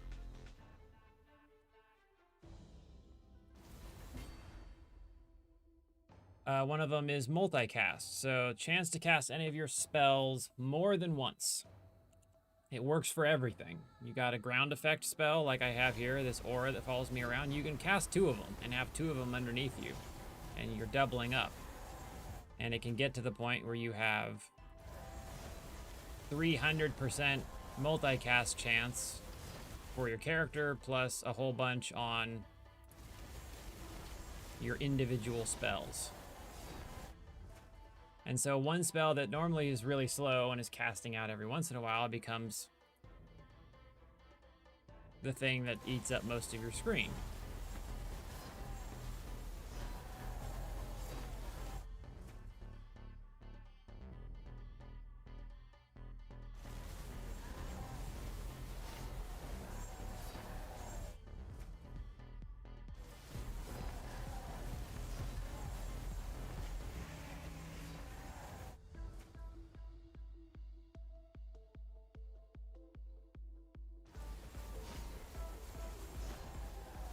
Where are you? There's this little arrow that shows you the direction of certain important things to pay attention to.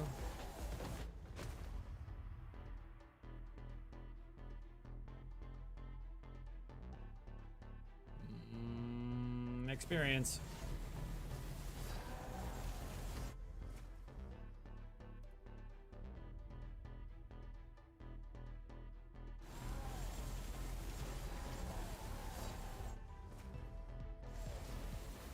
Alright, another 20 area. So our next one is going to be even bigger.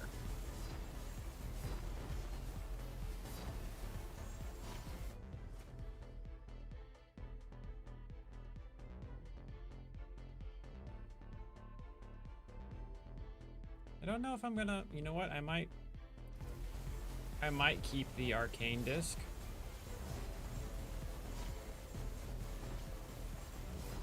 These first few curse levels are all fairly easy though, so doing very specific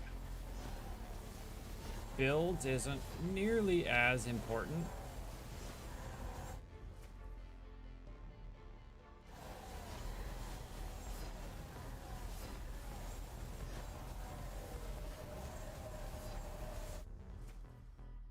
So one of the other things that I really appreciate about this game in particular is you can run into enemies and not take any damage. All attacks are telegraphed on the ground with red circles. Now I can, it's more challenging with this particular character.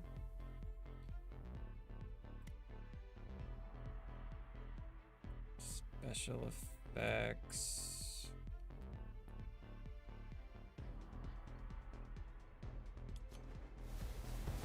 Okay, so all enemy attacks are choreographed on the ground. So you can literally like run through them because they bombard you with things. Now certain characters don't have a telegraph per se, but just like they make attacks in your direction, and if you're close enough when they swing, you'll get hit. But for the most part, everything shows up in that style. Surprise, motherfucker! And I really like that. Death Punch, what's good? It just makes the idea of these horde survival games a little more interesting, I think. Now let's bring all of the madness back on screen.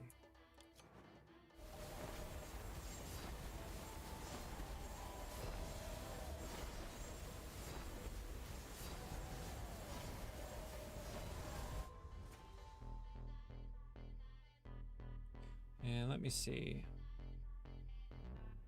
Why aren't you?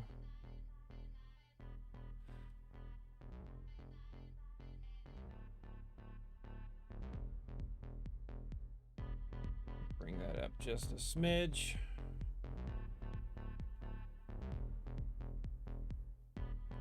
And how's the game audio? How's my audio? How's the am I quiet? Although I feel like I'm yelling at my computer right now. However, I don't have the easiest way of reading. Hey, welcome hello and welcome. Hello in Germany. What's good? Cliff, how you doing?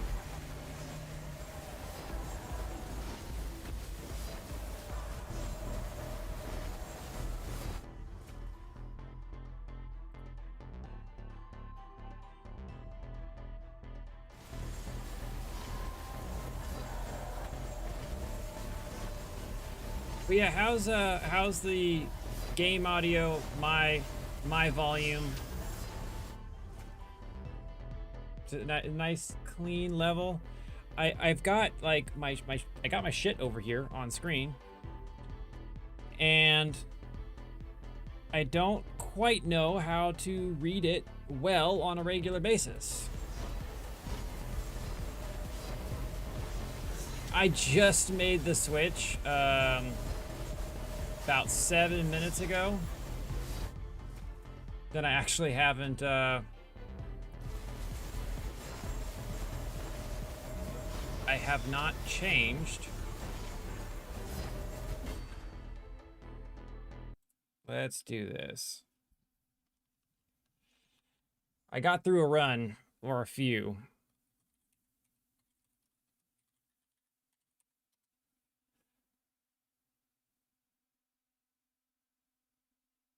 Update. Pull up Twitch. Soulstone. Done. Poof. All right. Everything's been updated.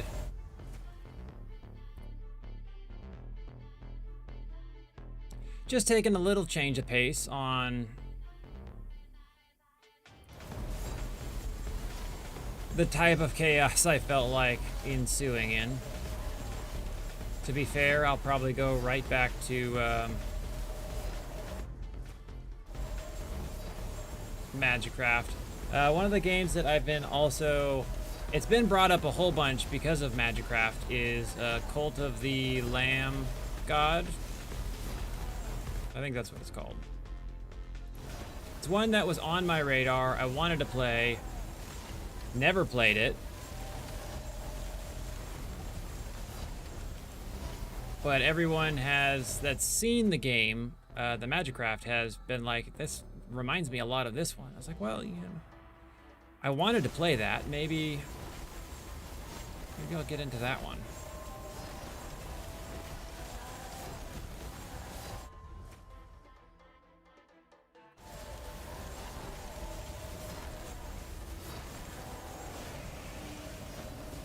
This is one of the... So I'm a big fan of the Horde survival genre.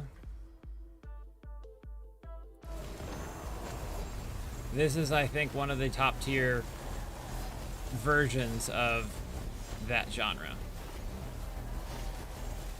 Like, there's so much in this game that I think that they get right in so many different applications.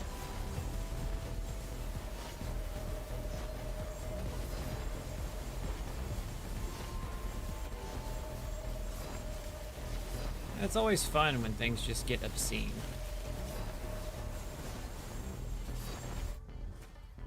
Star Survivor.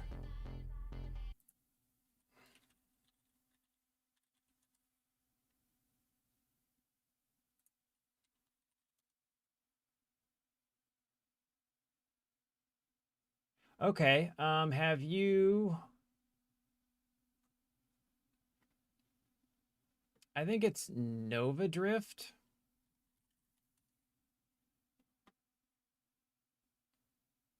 Pulling up my library right quick to make sure I'm... Yes, Nova Drift is...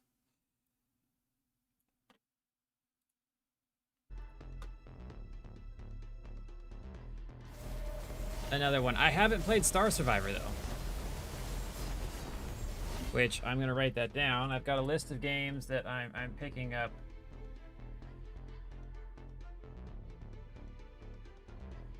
Star Survivor. Because my brain will just immediately shit that out 30 seconds from now and be like, what were we just talking about? Yeah, I got a ton of time in Star Survivor, Jesus. In Nova Drift. I thought, like, space-based games can be really hit and miss on how well they do it. Nova Drift was good.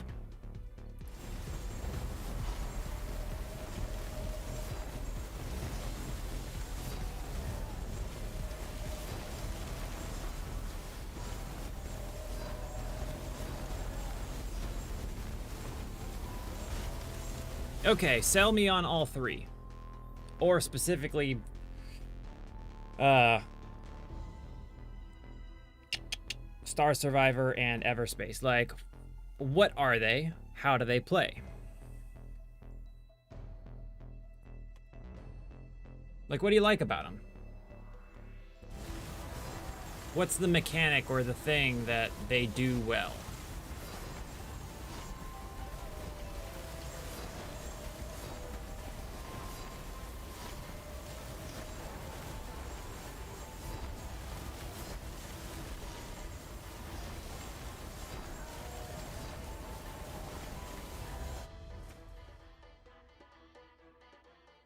Bigger spells.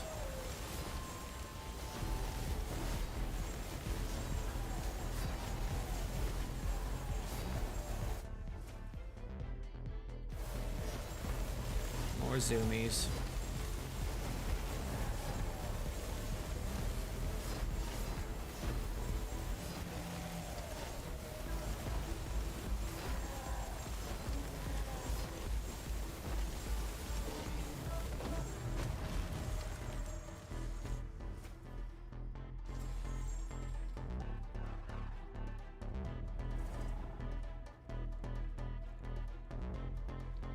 And Bean, we are done.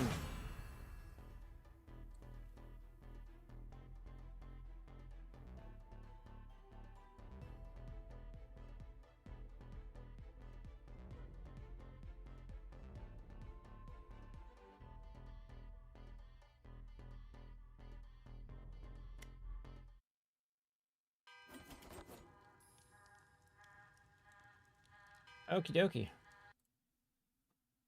Here's what's aw,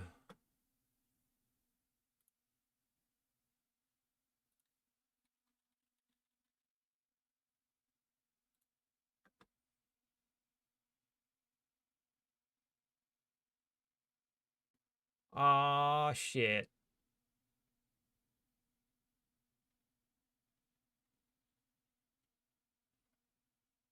That is excessively loud. When did this release? It released quite a while ago.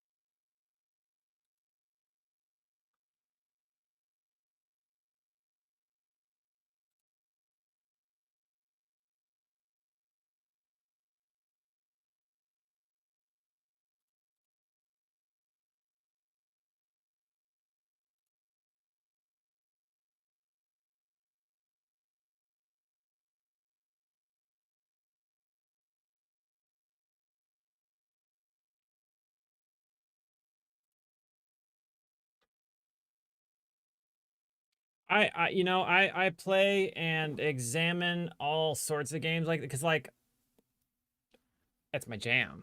I love these games. Which is why I'm buying Star Survivors. We're gonna play it right now because I've never played it. It sounds good.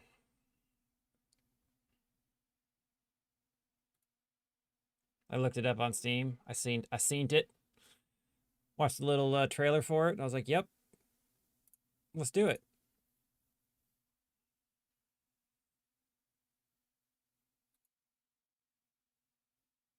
I bought a little package. I got Void Scrappers and Gunlock to go with it.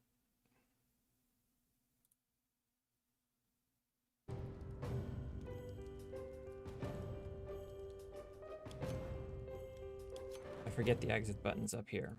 So are we switching again? Yes. But that's okay. We're going to make this work. And I'm being beeped at. I'm not entirely sure why. Maybe it's because I have shit installing and it's like it's now installed. Okay, so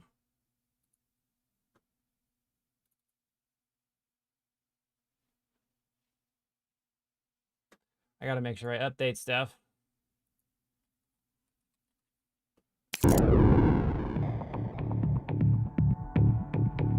Star Survivor.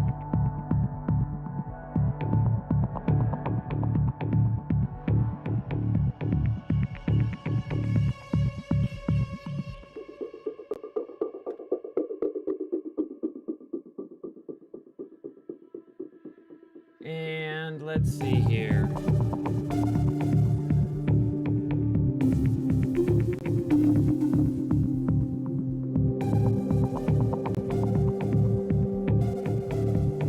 Oh, my brain is not braining right now.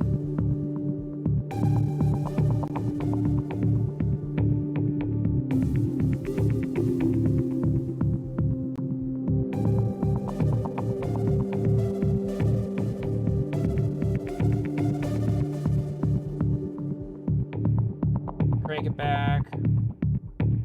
Our game audio feels a little louder than it needs to be. It's a little loud in my ear, so we're going to bring those back.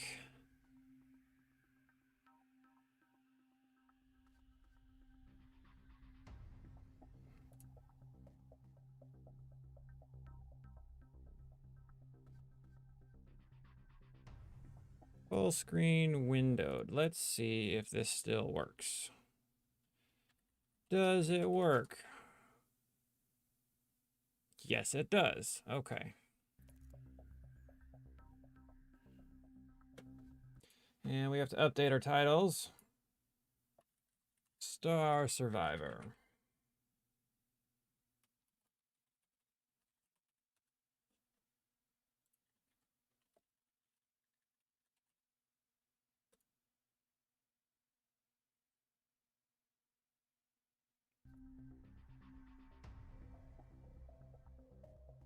All right. I think we're kosher.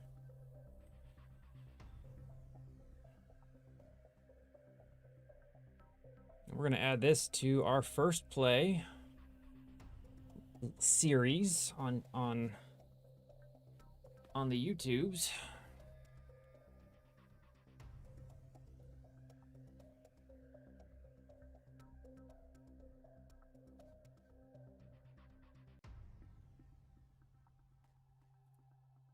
So let me scroll over here.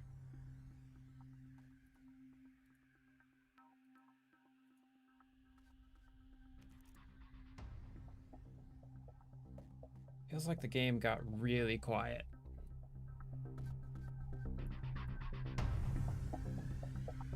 Gotta find that just right balance.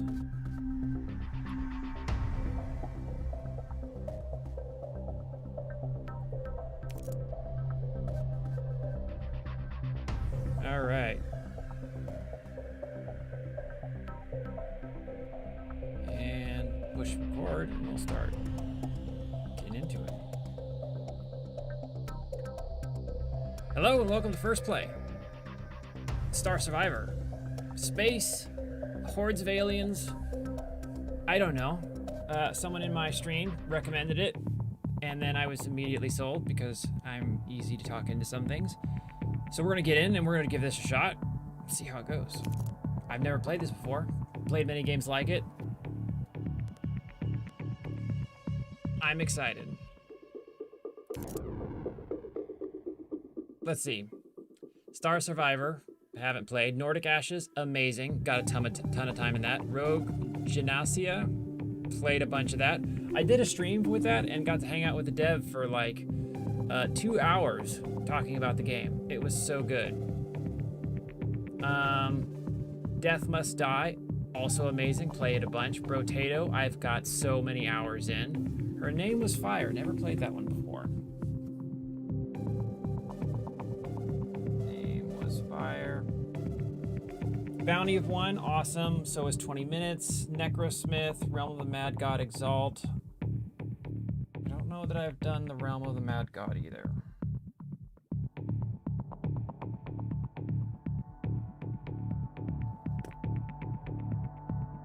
It sounds like we have a similar Steam library. Okay, so starting out, we have a whole lot of nothing on screen. We get one ship, the SS Survivor.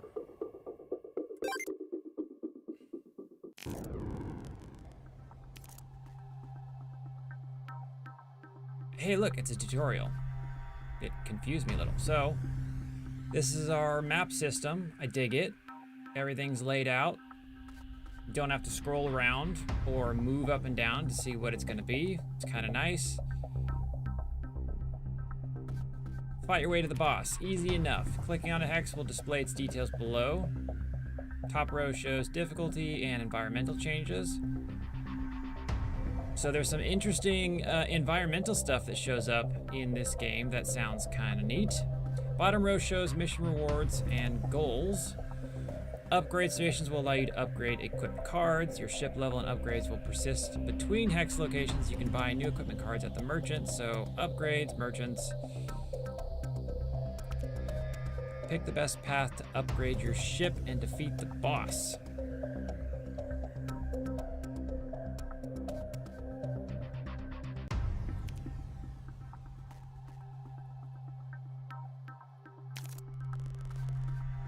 Alrighty, this is exciting. Surprise, motherfucker! Hey, thank you for the follow, Cliff. I've co-op. That sounds interesting. I've been a console gamer for a long time, and I've stayed away from pretty much anything competitive because I don't have the coordination. And I would just get stomped by angry 6-year-olds. Like, that's not fun to me. And I don't know a lot of people, so I don't have people over, so I don't do local co-op with anything. And I don't get to do a lot of multiplayer stuff, though I would consider it. There's a game that I'm looking to break into called, I think, Party Animal something. It's like a brawler, cutesy survival thing. I forget the other one that's like it, where 100 of you start off and the rest of you disappear. Fallout, I think. Fall off. My brain is eluding me, so we can see all the information up front.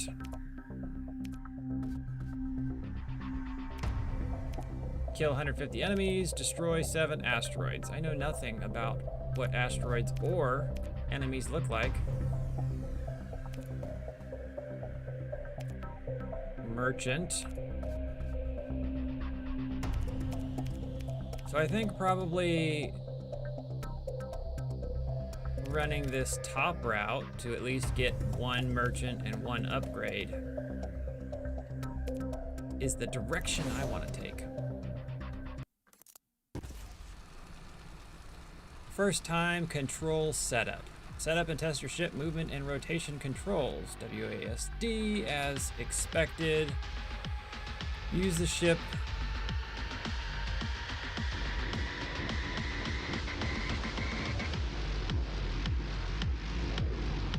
Yep, I'm good with this. And boost for with spacebar. Makes enough sense.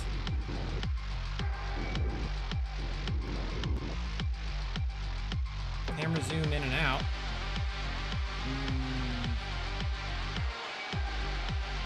Don't know.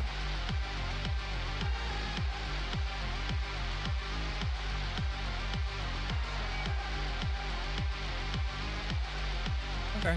I'm probably not going to be messing with that at all.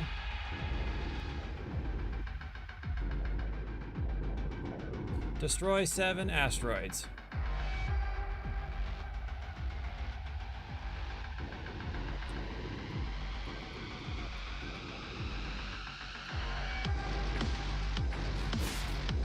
Okay, took me a moment. I was like, why am I not firing at anything? But that's because I can see my little ring surrounding me.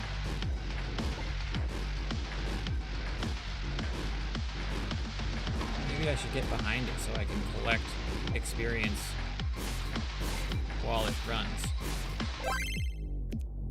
All right. Wow, we have options here. Weapons, equipment, and upgrades, and I don't know what any of these are.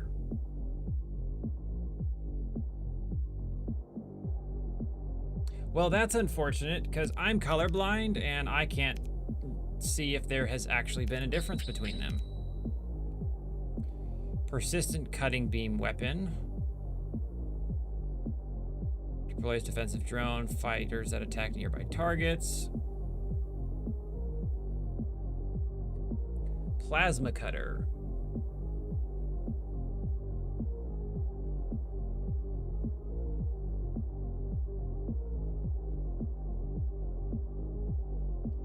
Look, let's just go with the laser beams. And we got to place it.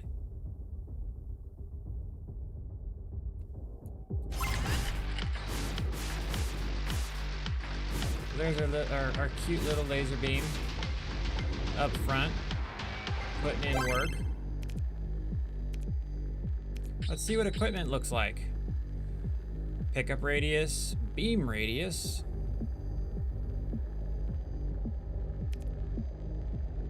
Bigger beams.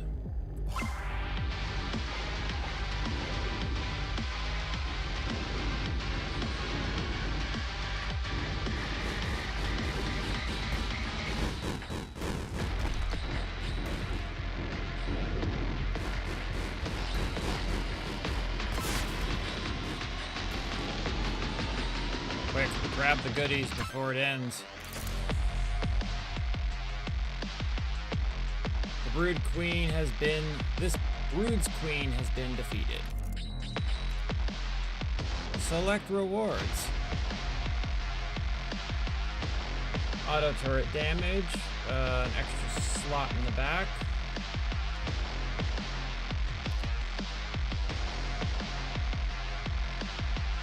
We'll grab the extra slot in the back.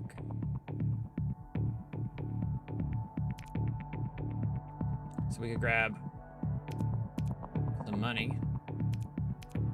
Since we're going to the shop, money seems like a better option. Asteroids always drop money. Okay.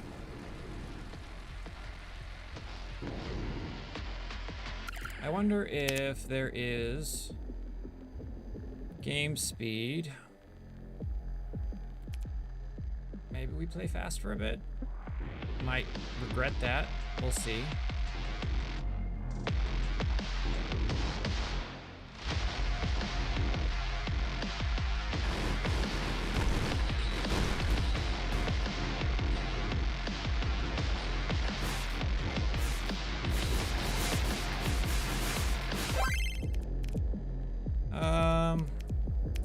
Let's see what the upgrades are. Beam length, burn chance, and damage radius. Let's go for a longer beam. I like that it does a slow reload into the game after you select your upgrades.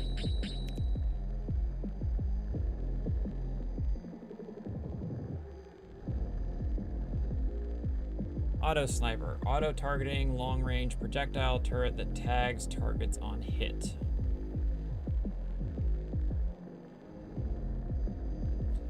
$20 damage, projectile life 3, weapon attack speed 1. Projectile life 5, weapon attack speed 3. I think we'll grab the sniper.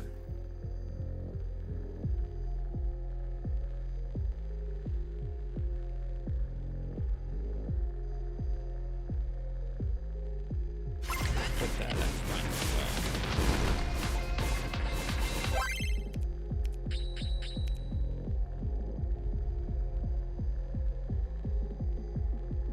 Explosive beam that damages in a radius on contact.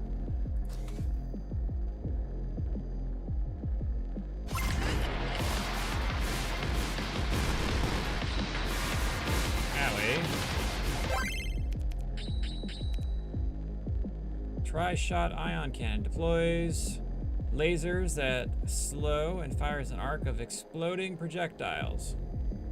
Can you injure yourself with your own weapons?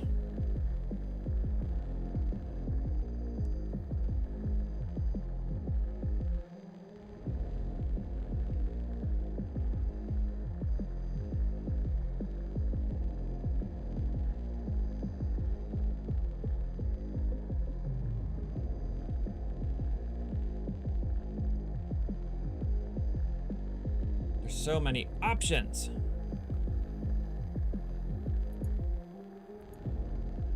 Go with the flak cannon. We'll put it behind us as well. I don't know how chasey this game gets. Oh, we have to just collect credits to win.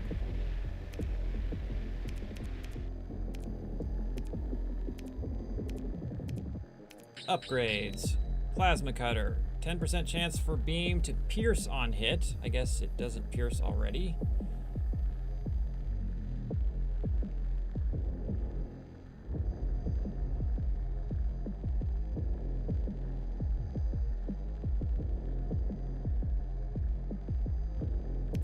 We'll go for piercing because I think... Oh look, those look like they...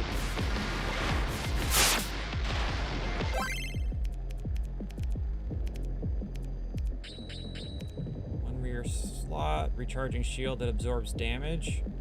1 second beam duration. Affects 2 equipment, plasma cutter and atom beam. Plasma cutter goes from 0 to 0. It's a solid upgrade. Shot cannon plus segmented. I feel like a shield is a worthwhile object to get.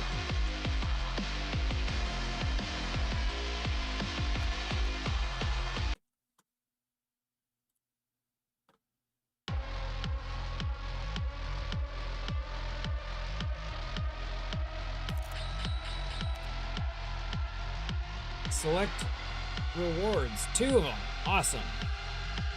Beam length. Or maybe I don't have to. Beam damage per tick, chance to pierce on hit all equipment.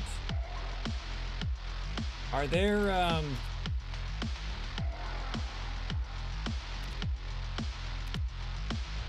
apply. I guess I didn't get to. All right, gather experience, we get some money, we get 4 choices. Low density of stuff, starting hate, medium.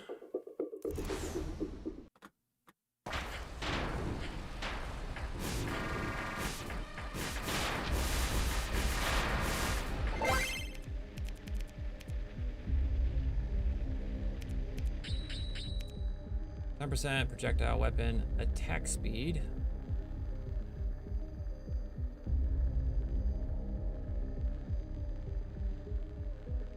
Now, I took a shield already. How does having multiple shields actually work? 7% chance to pierce on all equipment. Let's zoom up our attack rate a bit.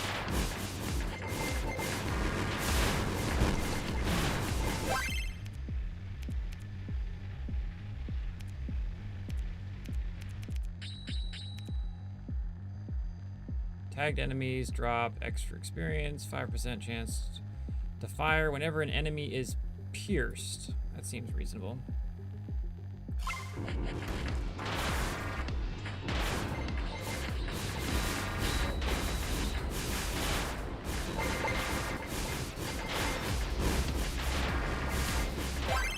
The swarm is adapting. Is that what it just said? That's what it looked like it said.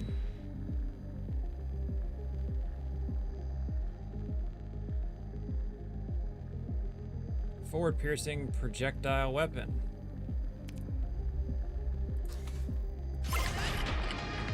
Oh, the hate's going up.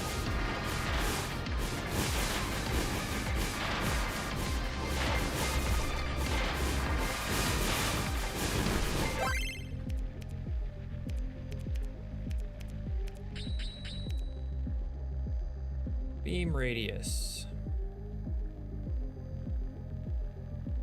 Beam length.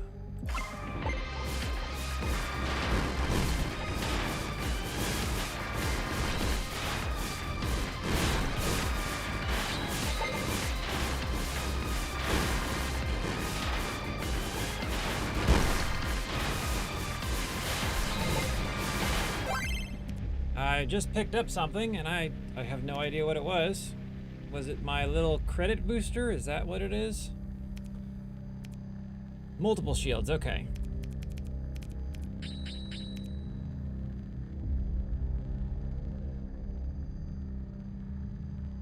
+1 to all turrets attack range. 20% chance to burn area.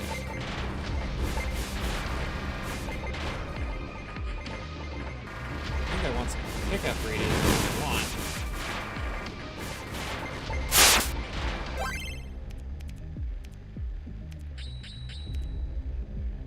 All beam.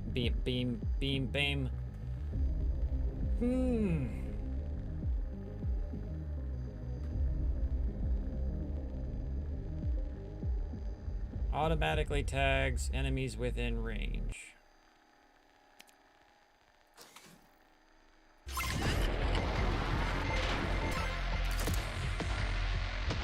It pains me that there's so many things left over that I don't get to pick up.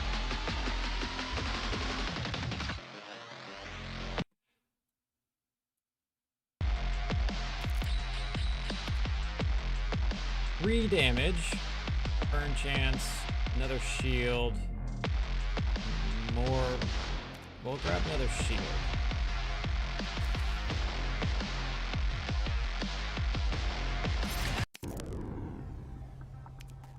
Now we get to go to the store. Difficulty standard, 0% gain. That's how much money we have. Shields go up 1. Select upgrade. Do I only get to buy 1? We're gonna find out.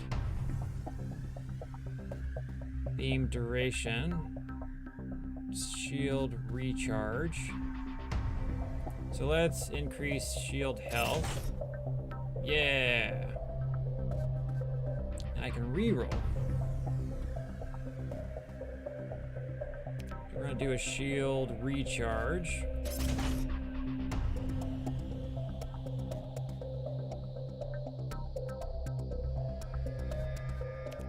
And the beam upgrade, and then we'll reroll.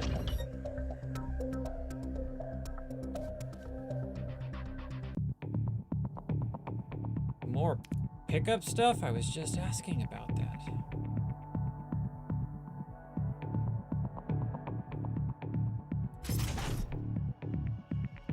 Obviously in the front.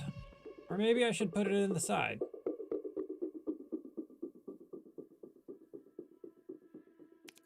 grab the rockets.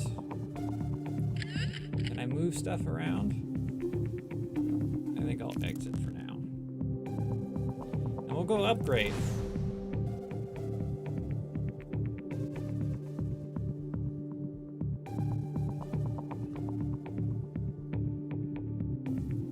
All right.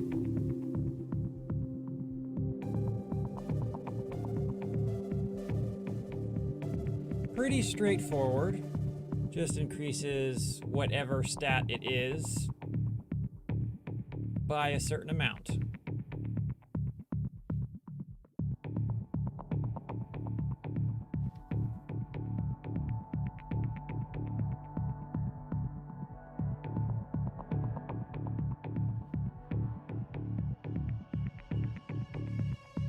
I think we're going to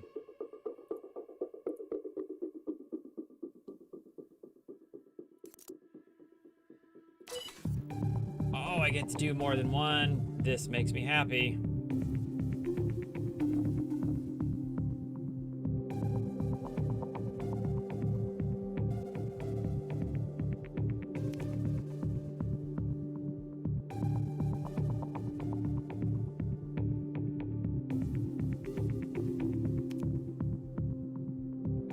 Go for a little more attack speed. And we have enough to do one more. I want my beams to be beamier.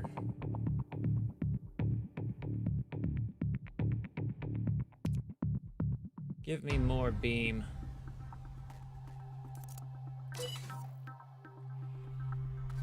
Now, is there rarities?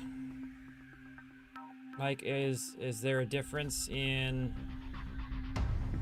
color scheme that tells you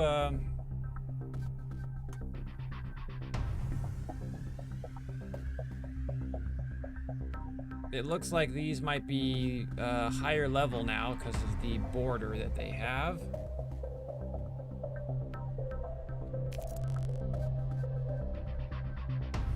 Do like up and down to zigzag through the map, cover more space. That's good. So this has 2 objectives: hold credits and deplete 2 mining stations. Haven't run into a mining station before.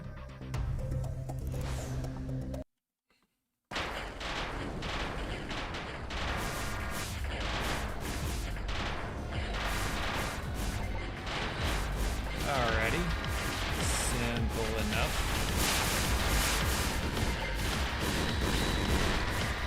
The fact that those things spew off to the side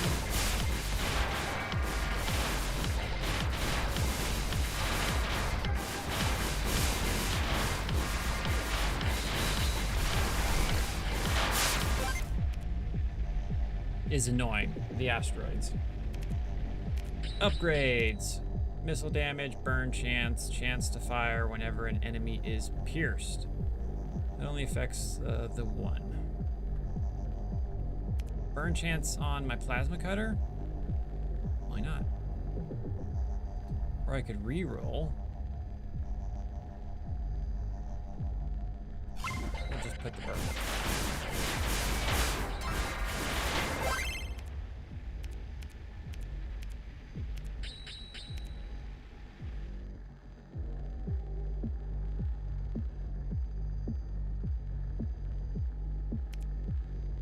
Bigger radius.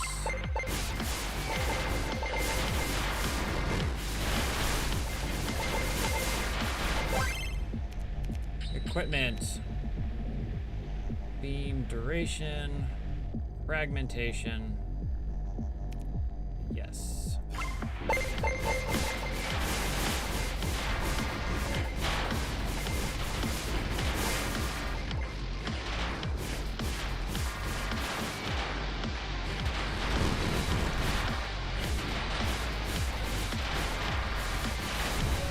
Okay, I see how there are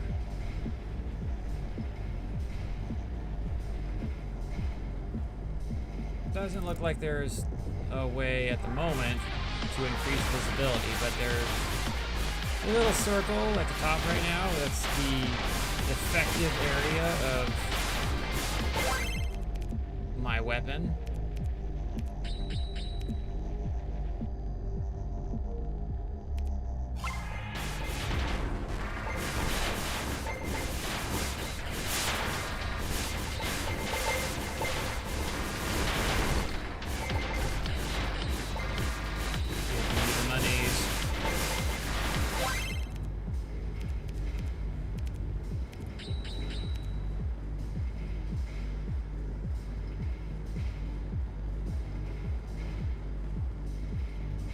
Beam radius.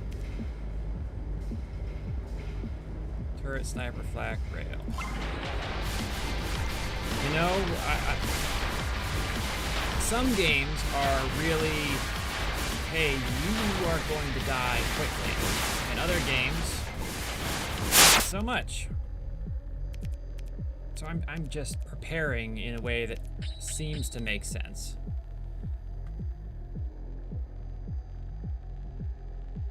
Chance to fire when an ion explosion occurs. Chance to pierce. Why not?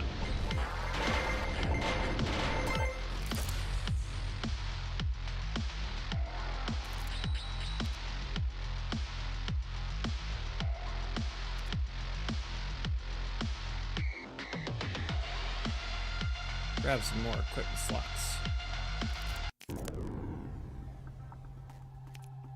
Destroy 42 asteroids.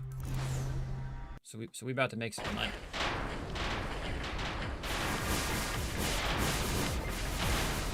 And get clocked while doing it. Tagged enemies drop bonus experience. Always gotta go the experience route. Now one thing that I don't know yet is what a tagged enemy actually looks like.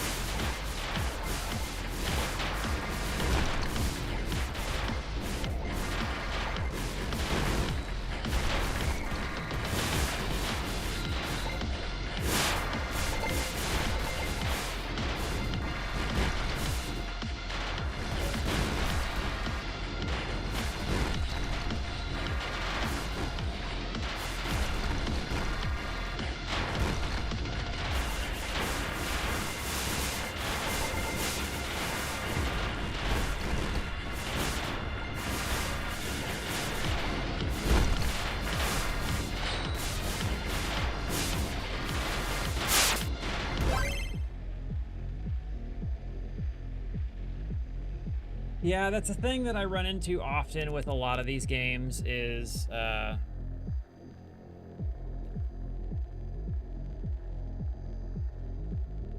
certain stylistic selections make it really difficult to compute what I'm actually seeing. Specifically, like, rarity for objects is often white,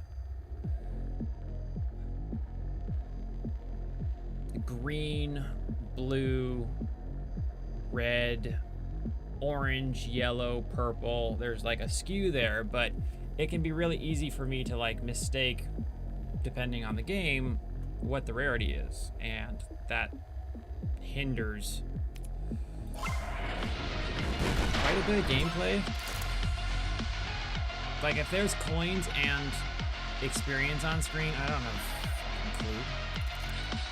I can't tell the difference.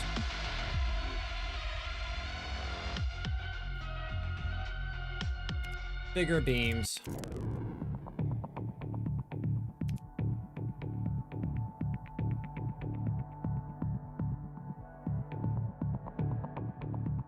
So what's this? Gather experience, kill enemies. Easy enough.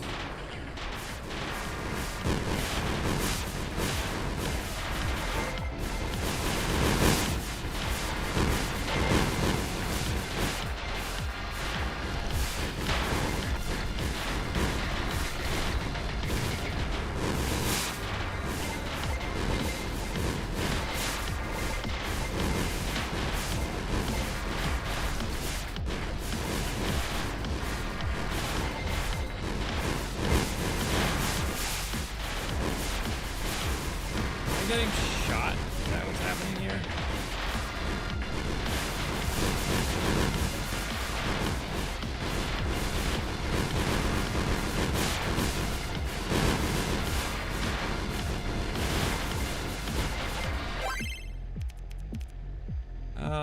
Can I cannot view my equipment right now. I don't know if I have the ability to put anything anywhere. View equipment. Q. Okay. Auto-targeting laser beam turret. And it's a combo. So I'll get the Dread Beam. Combo weapon. Recharging shield. Gives me the segmented shield. Is there... There's no way to inspect to know what things do more. And only if you put it on the same side as its combo piece. Okay, good to know. So I've got the recharging shield. What's the... Can I move these? Does not appear so. Tagging module gives me the Dread Beam. So I could put it there. But we've already gone and done shield stuff, so let's do more shield stuff. Put it on the side over here.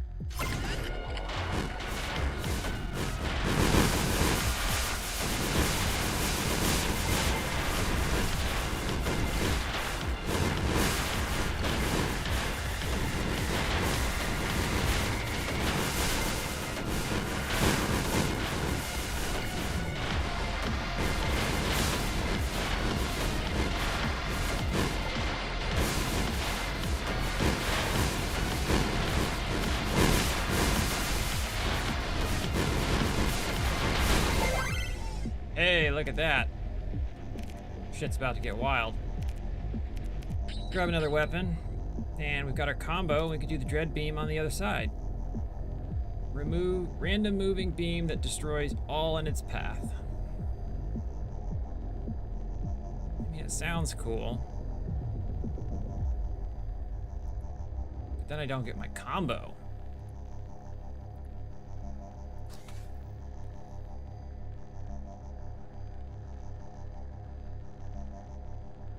Do I have to click it on top of the thing? Is that where I made my mistake? It is. So I totally lost my shield special thing. Bollocks. Auto-targeting beam that makes enemies flee.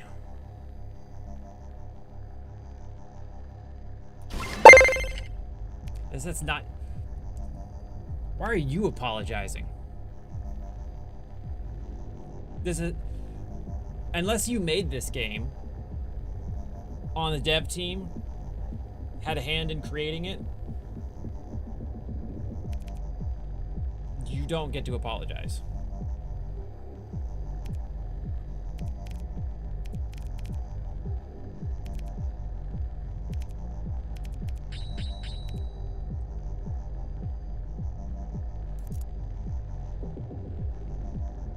Launches alternating piercing spiraling discs that explode on expiration. Yes. But also atom beam.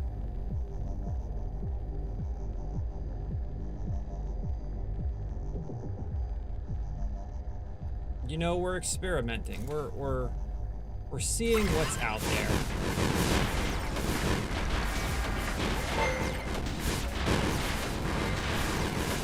Still lots of enemies.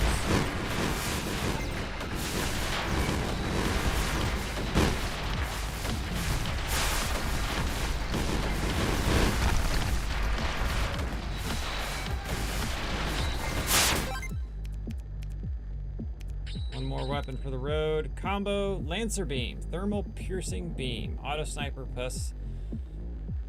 This beam gives me the Sniper Beam. What's it do? Auto-targeting, long-range, piercing laser beam turret. I mean, sounds good to me. Son of a bitch! Right there in reach.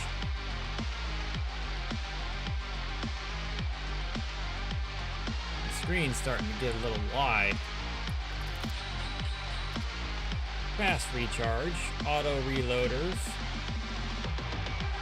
So, attack speed. 10% attack speed for all beam weapons.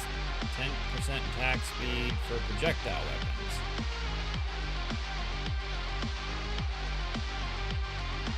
Let's grab some beam stuff.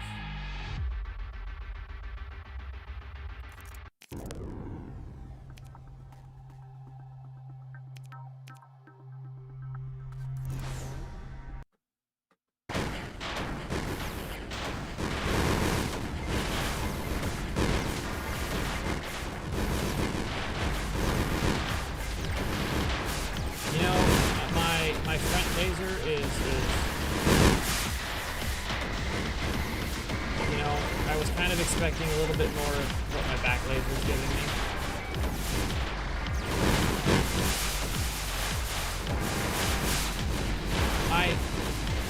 One of the things that doesn't confuse me, but I have to be more aware of, is the fact that my shield is my point of contact and not my ship.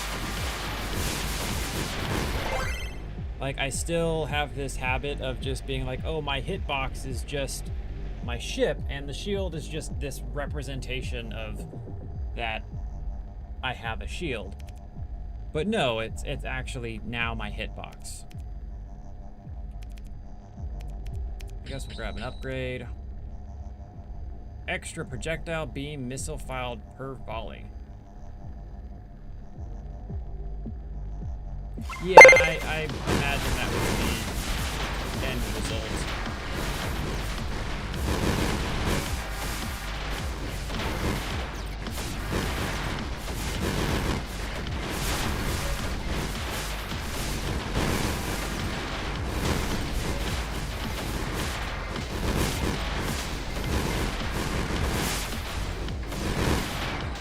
Swarm is adapting.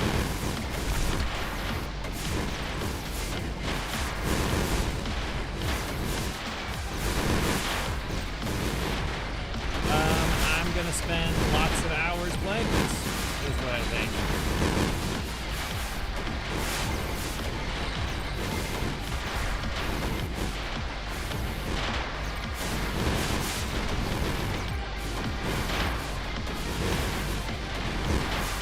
And I'm like, what's exciting is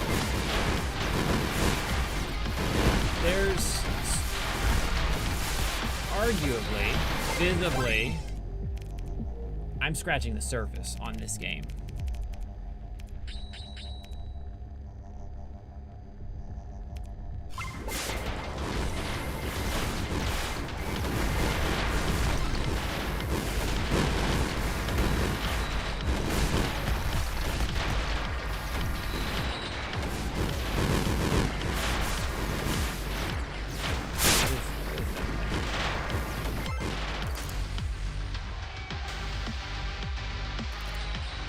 Like, I think there's probably so much more that's going to make this game even more enjoyable.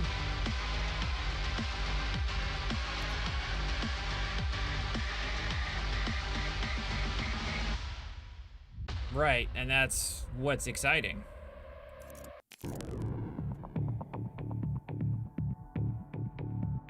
Permanent upgraded cards, new ships, weapons triggering weapons. This all sounds brilliant.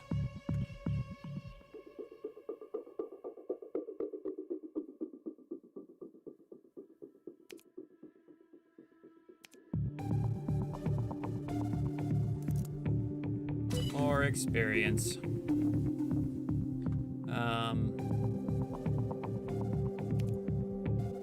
Beam duration goes up. Extra equipment slot on the back.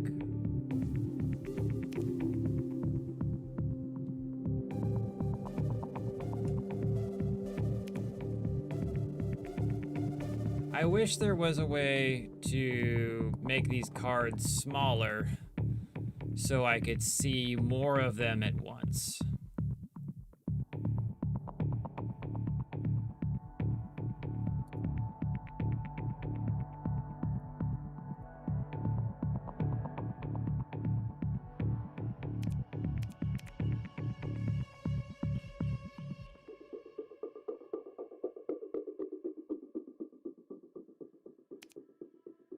Let's upgrade our beam damage.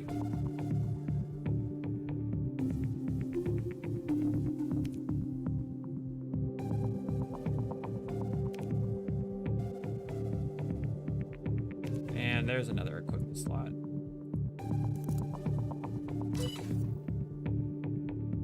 All right.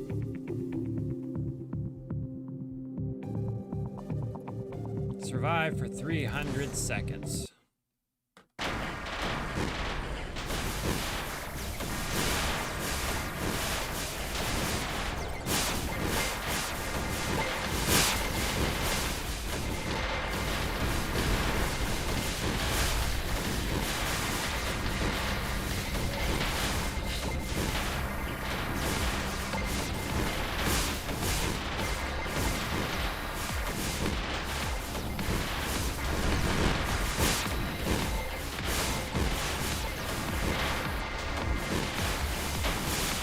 I definitely appreciate a fast mode,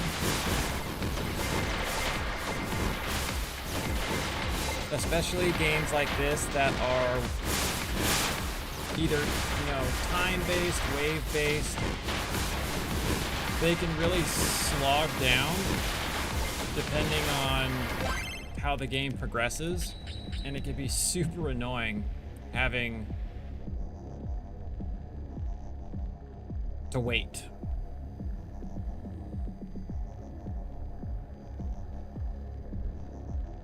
Bullet sphere, let's see what that does. That looks fun. How many rerolls do I get? Does it cost me money? It does cost me money.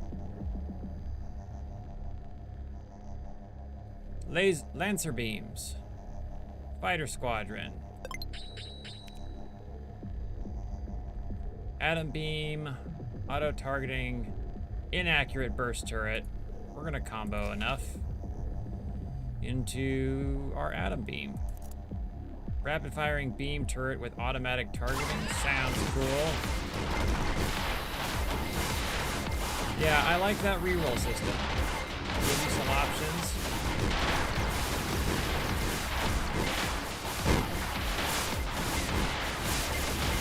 But doesn't let you do it indefinitely.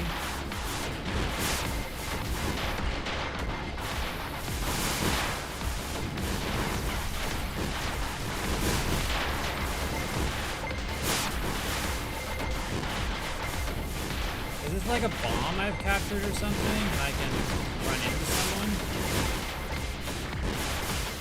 You get these little floaty things on the outside.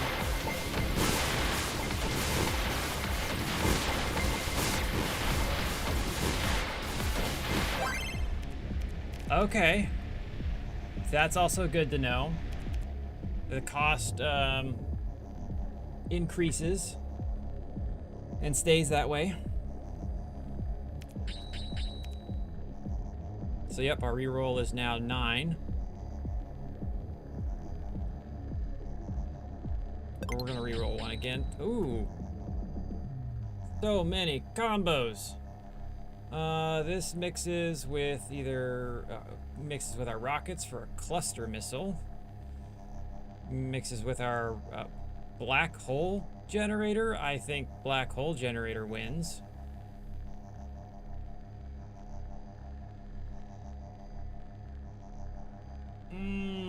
But there's the shield that I fucked up. I want to see the black hole.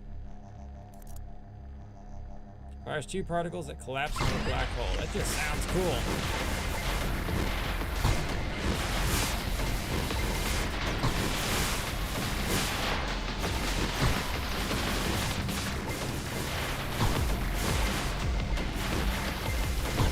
And it is.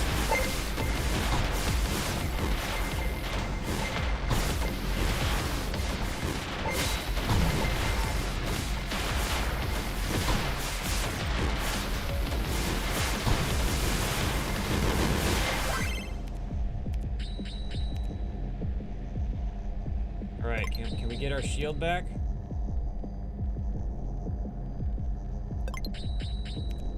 Yes, we can. I want to know what our segmented shield is.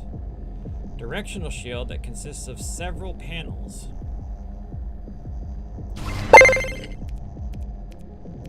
Grab another weapon. Shot cannon.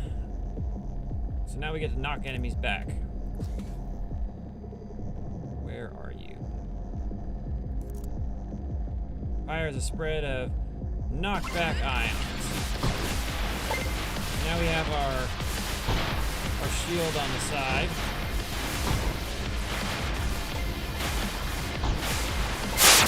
Anyone catching us off guard.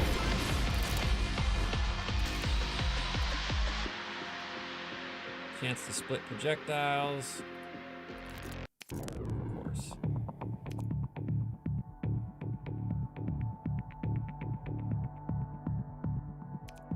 What's you? Kill 4 hatcheries.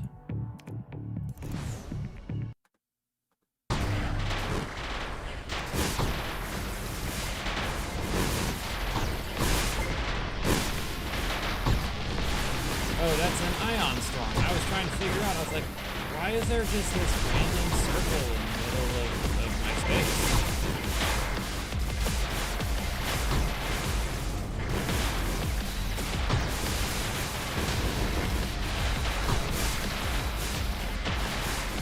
That's the first ion storm I've seen.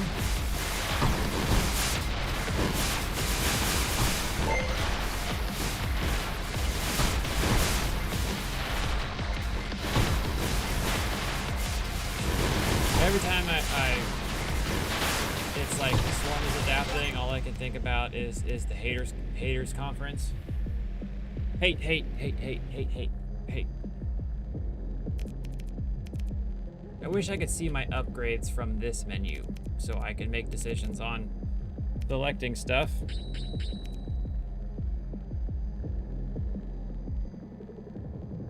Tesla coil sounds cool. Will I ever get it? Dunno. Let's shoot some stuff out the other side.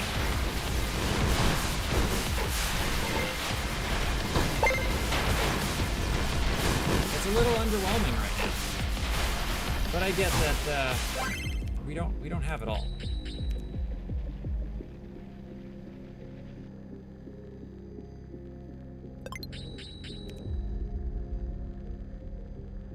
Let's grab another beam.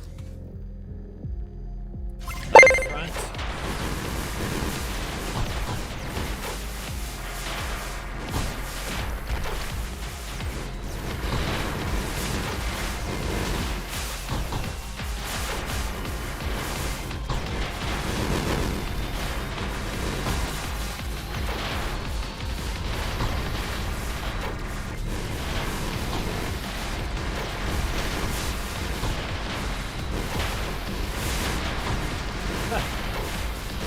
You know, I do what I can. There's a lot happening right now. I haven't prioritized anything. I just want to be like Ash and catch them all. I want to see what they got.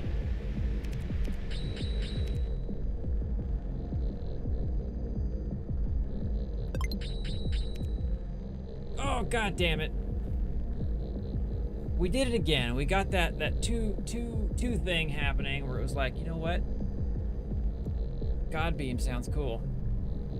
But then the Tesla coil had to present itself, and I said Tesla coil was gonna be cool, so we're gonna go with Tesla coil.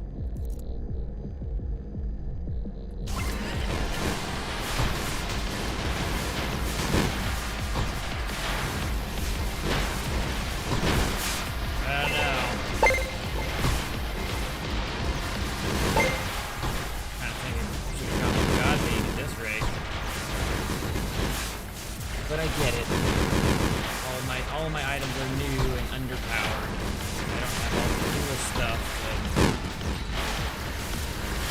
to make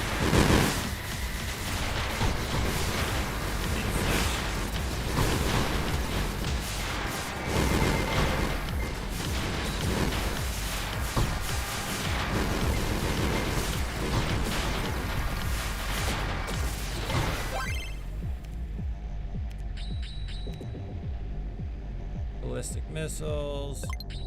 God beam. Gonna happen. Last slot, we get a God beam on our side. Grab an upgrade. Beam duration. 10% chance to freeze stuff. Yeah, why not?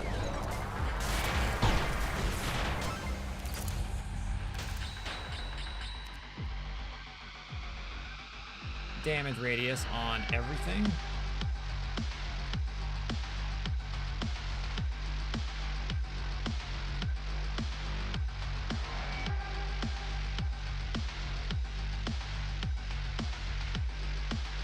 Black cannon, spiral, black hole, knockback.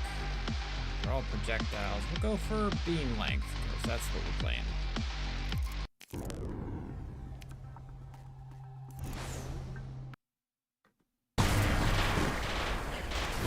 Look at it go.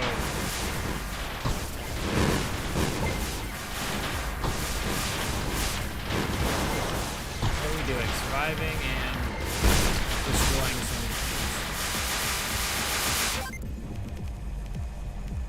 I don't think I have space for weapons anywhere.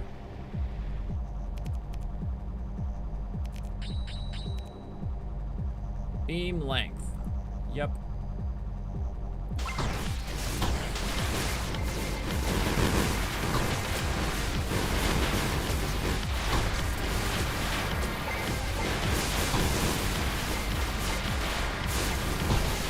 Okay, so the one that's smaller and less shiny is for credit modifier. And the really big one is for experience pickups. Maybe also credit pickups.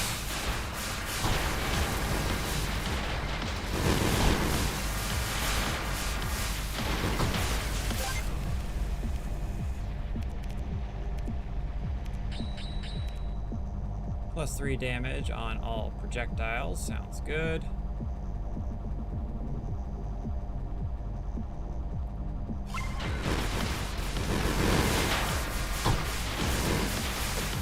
Yeah, it's not bad.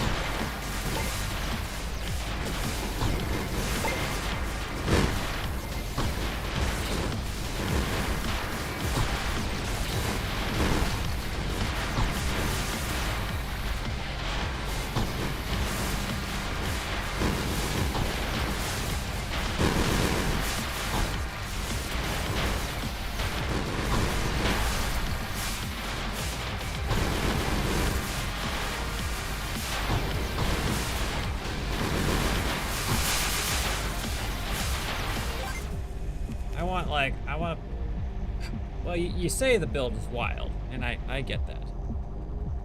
But I want to do builds that don't make sense.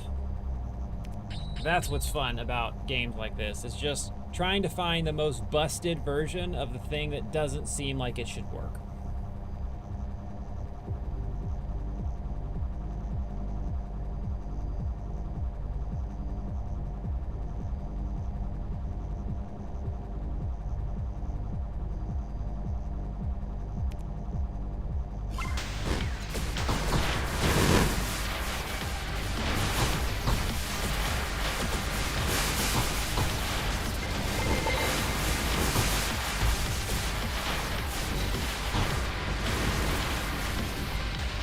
Give me a whole feather of God beams. 30 of them on screen just floating around, and I don't actually have any control over it.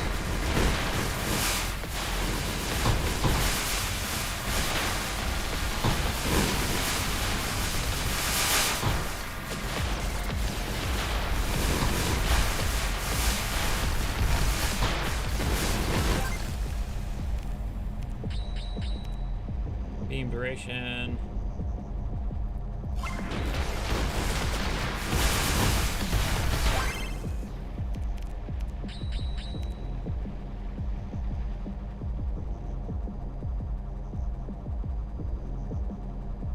20% chance to double fire? Yeah, why not? 10% chance to pierce on hit. 10% chance to burn area.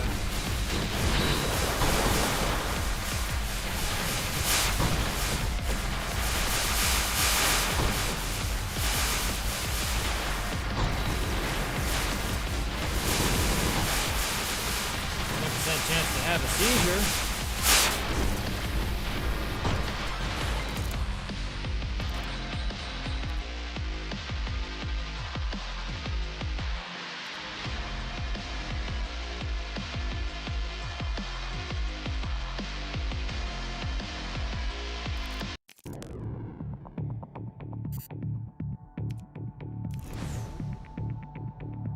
All right, let's see if we can't upgrade.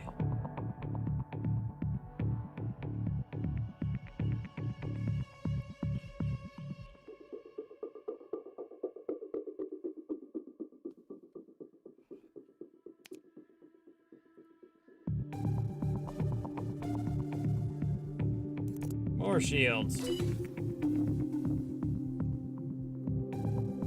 All right, what beam shenanigans can we do? Attack speed, beam piercing, beam length.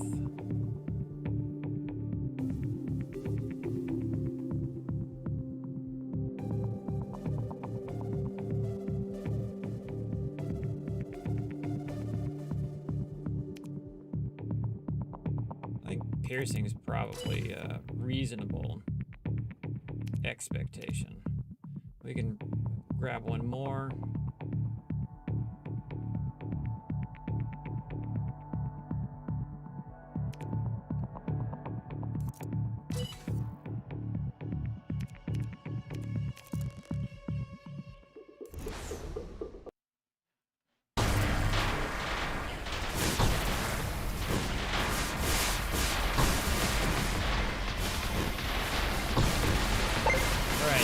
Three mining stations and kill things.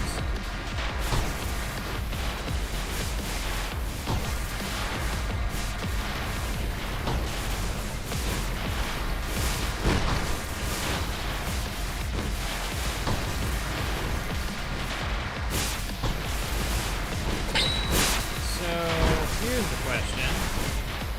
Does black hole combine? It does.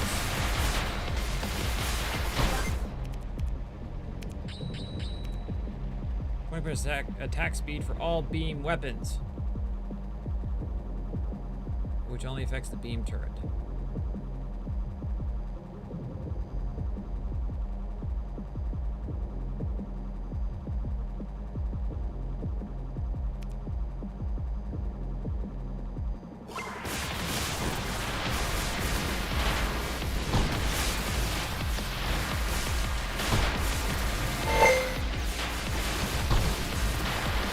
Supermassive black hole. Yeah, it's pretty neat.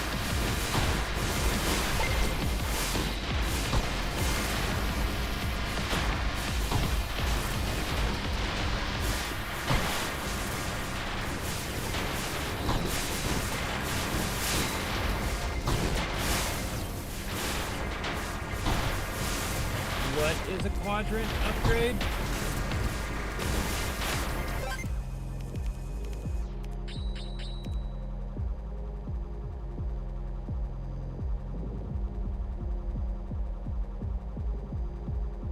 10% chance to fire whenever an enemy is tagged. That's good.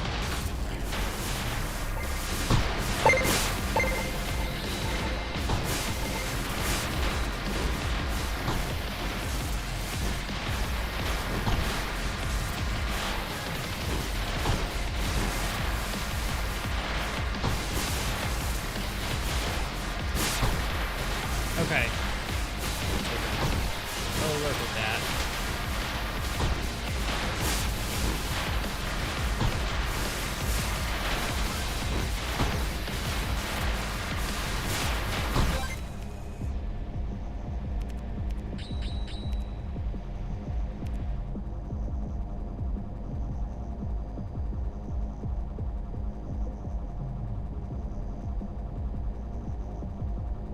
quadrant equipment upgrade.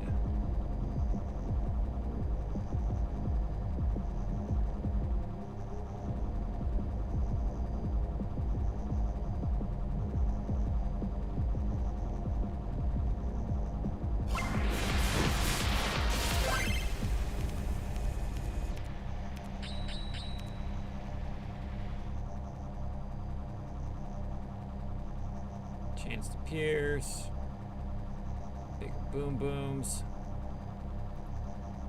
Bigger beams.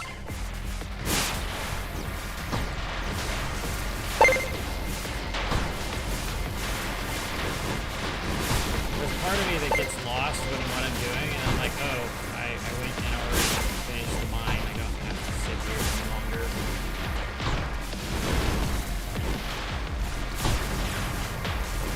Quadrant upgrades can allow some upgrades to affect equipment, but weapons normally wouldn't have access to those kind of upgrades. Interesting.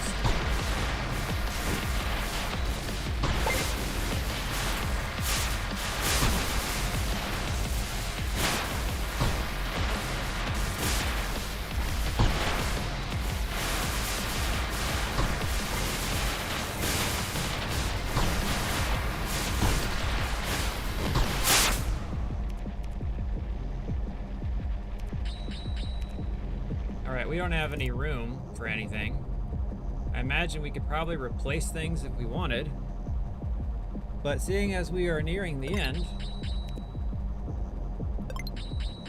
I want to make a new weapon.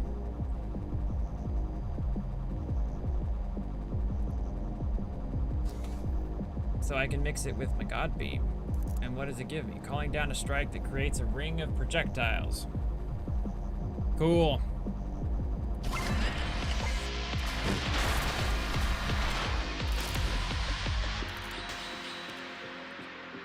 One beam damage per tick.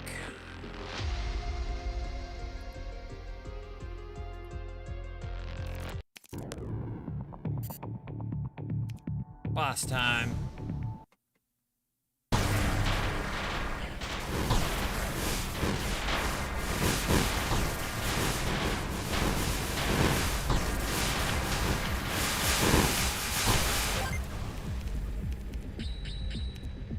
Beam radius, beam length.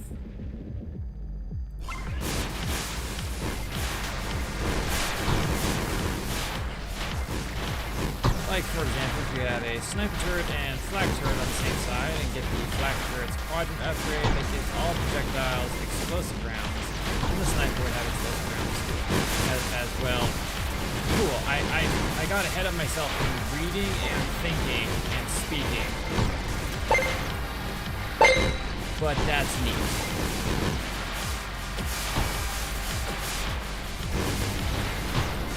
I do wish that you had more access to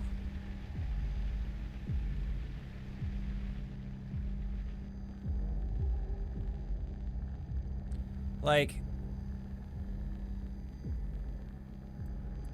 this feels a little messy on the number of things that you have. It's really hard when you have games that employ a lot of mechanics, cards, upgrades. Oh, excuse me. Effectively compiling all of that data into a clean, readable method.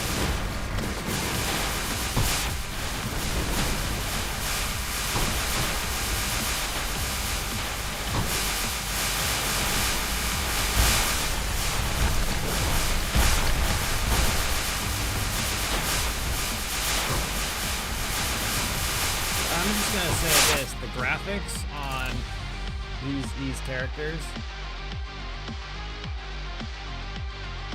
to take me back in time, is probably the best way to put it. And that's not a complaint; just an observation. It's so smooth. They're so smooth. Like, there's no detail. It's like just big panels. Brood Queen has been defeated.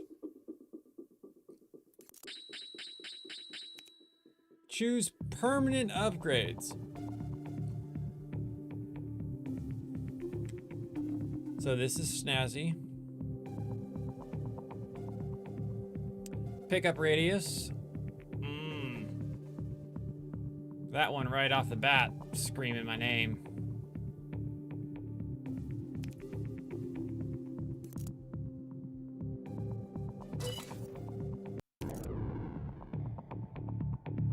That was fantastic. I'm gonna be playing that a bunch.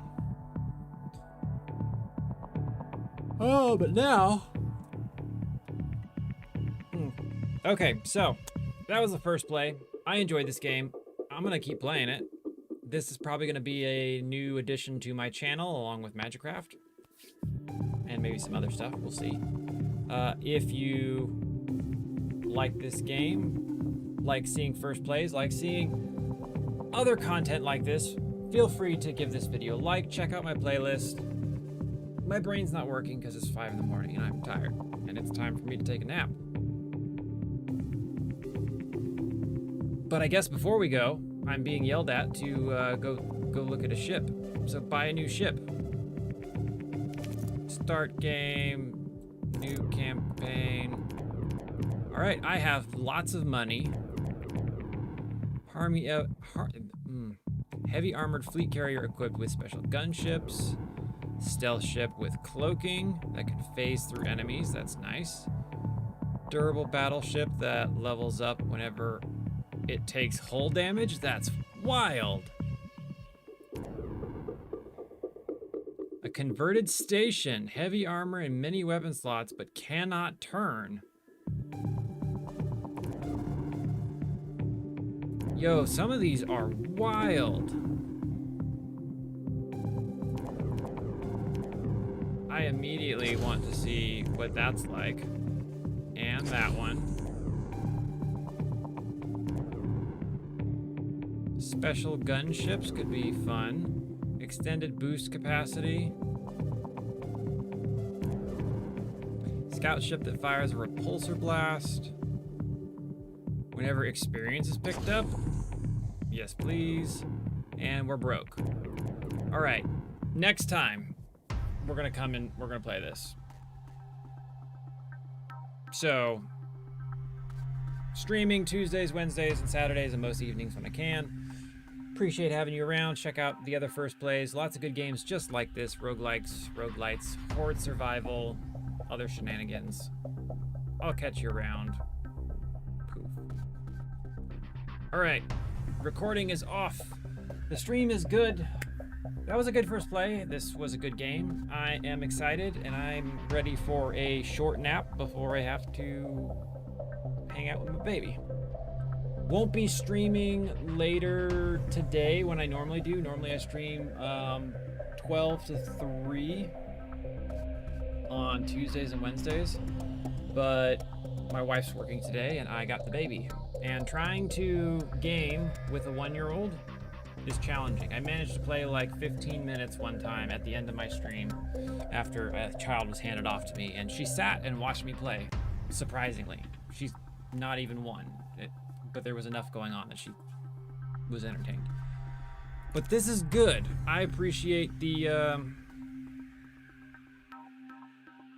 shenanigans. Hardcore mode, permadeath. Sounds really cool. Gubble. Gain double credits, but no mission retry, no defeat rewards. And it looks like we can select craziness to increase things. This is gonna be Magicraft, and this is where I'm gonna be in the future. Until someone else delivers a new drug for me to play with. But this is really good. Okay, I will see you all in the future. I appreciate you hanging out. Cliff, thank you for the conversation, the chat, as well as the game recommendations. I wrote down the other ones that I have not tried. But like I said, you and I have a very similar Steam library at this point with those types of games.